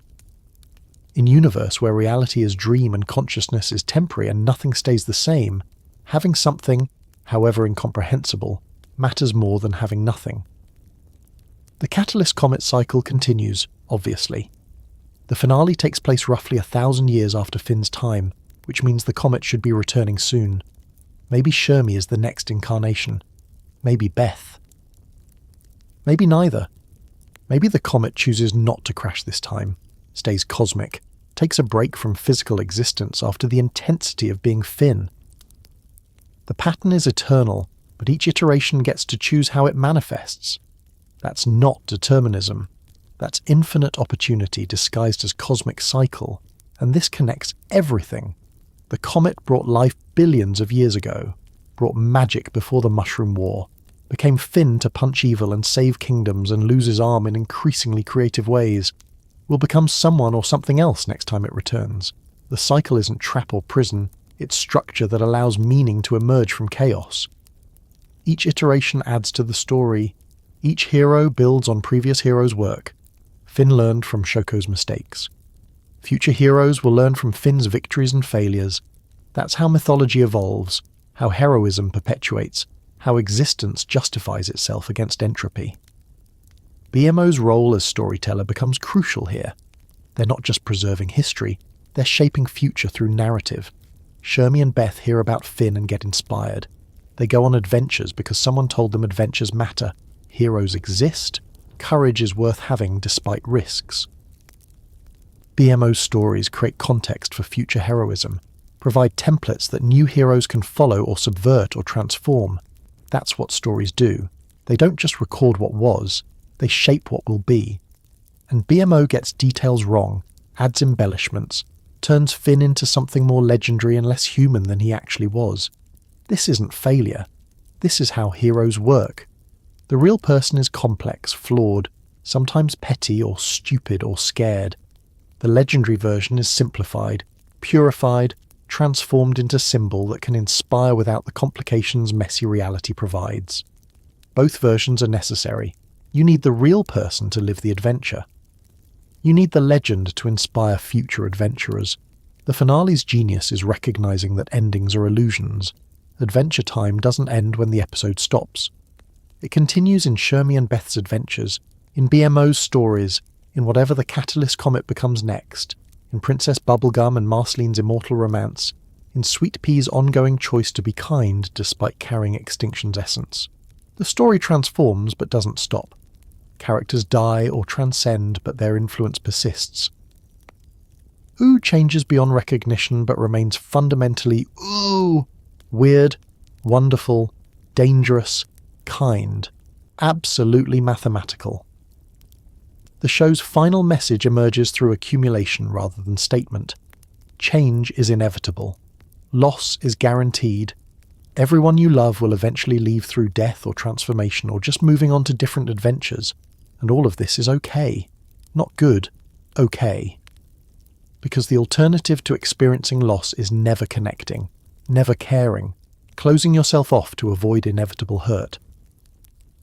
Adventure Time argues, through 10 seasons and a finale that refuses definitive conclusion, that connection despite impermanence is what makes existence meaningful. Finn loved people knowing he'd lose them. Marceline kept loving despite centuries of loss. Princess Bubblegum created candy people knowing they'd die while she persisted. BMO tells stories about friends who are gone. Jake transcended without abandoning the people he cared about. Every character demonstrates same principle, care anyway. Love despite inevitability of loss. Build despite certainty of collapse. Tell stories knowing they'll be misremembered. Choose kindness, knowing kindness doesn't fix everything. That's not naivety. That's courage. The real kind, the hard kind, the kind that looks at existence's fundamental unfairness and says, I'm going to care anyway because caring is what makes this worth doing. Adventure Time taught a generation that growing up means accepting impermanence while choosing connection, acknowledging limits while attempting impossible things, recognizing that happy endings are temporary while building them anyway. Shermie and Beth don't know they're repeating patterns Finn established. They don't recognize that their adventures echo previous adventures, that heroism is cycle repeating across generations, that their latest iteration of eternal pattern. And that's beautiful. Each generation gets to discover heroism fresh, experience it as novel even though it's ancient, make it their own even though they're following templates established millennia ago. This cycle gives structure, individual heroes give meaning, and somewhere in the distant future, after Shermie and Beth are gone, after BMO's stories have been told so many times they're completely unrecognizable, after the Candy Kingdom's ruins have crumbled to dust and new kingdoms have risen in their place, someone will find an artifact from the Age of Heroes. Maybe a sword, maybe a crown, maybe just a video game console that somehow still works despite being thousands of years old. And they'll wonder about the people who made it, the stories it witnessed, the adventures it represents. And maybe BMO will still be there, telling stories to whoever will listen, keeping memory alive through narrative, ensuring that Finn and Jake and Princess Bubblegum and Marceline and Ice King and all the other weird, wonderful characters who made Ooh What It Was don't disappear completely. Memory fades, details blur, facts transform into mythology. But the essential truth persists. There were heroes, they were kind, they fought for something better, and their choices mattered even though nothing they built lasted forever. That's the real adventure. Not the fighting or the quests or the cosmic significance, but the choice to matter while you can, to be kind when cruelty is easier, to build knowing everything crumbles, to love despite guaranteed loss. Adventure Time gave us 1,000 years of history, dozens of characters, multiple apocalypses and resurrections and cosmic revelations. And the final message is simple. Be like Finn. Be like Jake. Care about your friends. Go on adventures. Make mistakes and learn from them. Build things knowing they won't last. Tell stories knowing they'll be remembered wrong. Choose to be good in a universe that doesn't require goodness, that would continue fine without your individual moral choices that will forget you eventually regardless of what you do. Choose it anyway. Because the alternative is being like Martin or the Lich or the humans who hid on islands, safe and sterile and so afraid of change that you stop being alive while your body continues breathing. The Catalyst Comet will return. It always does. And when it crashes again, when new heroes emerge from cosmic fire, when Adventure Time's patterns repeat in forms we can't imagine from our limited perspective, they'll face the same choice Finn faced, the same choice Shoko faced, the same choice every conscious being faces when existence asks what kind of consciousness you want to be. And hopefully, inspired by stories that travelled through time, carried by robots who loved their friends, transformed by retelling until facts dissolved but meaning remained, these future heroes will choose courage, will choose kindness, will choose to care despite knowing how it ends. We'll punch evil in the face with whatever arm is available this iteration. We'll go on adventures that matter to someone even if they don't matter to everyone. That's all Adventure Time ever asked of us. Be brave when scared. Be kind when angry. Be present when tempted by safety. Build connections knowing they're temporary. Tell stories knowing they'll outlive you. Make your little corner of reality better, even though reality is vast and your impact is small, and eventually entropy wins anyway. And when your adventure ends, when your story joins all the other stories in whatever comes after, hope that someone like BMO is there to remember you fondly. Tell your tale to future heroes. Ensure your choices rippled forward into futures you'll never see. That's immortality. Not living forever, but mattering enough that your influence persists after you're gone. Come along with me, the finale says, not to an ending, but to understanding that endings are just transformations, that every conclusion is someone else's beginning, that the real adventure is choosing to care in a universe that doesn't require caring. The Mushroom War ended the old world. Heroes built a new one. That world will end too. New heroes will build again. The pattern repeats forever. or at least until the last conscious being stops choosing consciousness. And across all of it, through apocalypses and resurrections and cosmic cycles and personal dramas, one principle persists. It's more fun being good than being evil, more meaningful to build than destroy, more alive to care than to close off, more mathematical to embrace change than resist it, more adventure to be found in kindness than cruelty. Adventure time is over. Long live Adventure Time. The show ended. The story continues. Finn's adventure concluded. Shermie's adventure begins. BMO tells stories. The Catalyst Comet orbits. Princess Bubblegum and Marceline prove immortal love works. Sweet Pea chooses good. Jake transcends. Simon survives. Betty became chaos. The Lich sleeps inside innocence.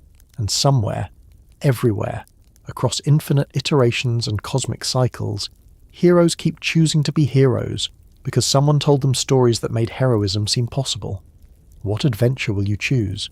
What story will you tell? What kind of consciousness will you be in the brief moment you're allowed consciousness? The comet doesn't answer. BMO just smiles and starts another story. Shermie and Beth grab their weapons and head toward the horizon. And you, sitting here, having spent hours learning about candy kingdoms and grass swords and the cosmic structure underlying a children's show about a boy and his dog, you get to decide what you do with these stories. Make them matter. Make yourself matter. Go on adventures, even small ones. Be kind, especially when it's hard. Tell stories that inspire future heroes. Build things knowing they won't last. Love people despite guaranteed loss. Punch evil in the face with whatever metaphorical arm your particular existence provides. And when your story ends, when your adventure reaches its inevitable transformation, hope that you lived well enough that someone remembers fondly, that your choices rippled forward, that you made your corner of reality incrementally better, that you chose the hero's path even though the villain's path was easier, that you were, in your own weird way, mathematical. Come along with me. The adventure never really ends. It just transforms, repeats, echoes forward through time until meaning is all that remains when memory fades. And that meaning, be brave, be kind, be present, be you, that's what Adventure Time gave us. That's what Finn and Jake and all the weird, wonderful residents of Ooh taught through candy-coated chaos and genuine emotional depth. The end is just the beginning. The beginning never truly ends. And somewhere between those states, in the space where stories live and heroes choose courage, Adventure Time continues forever. What time is it? Adventure Time. Always.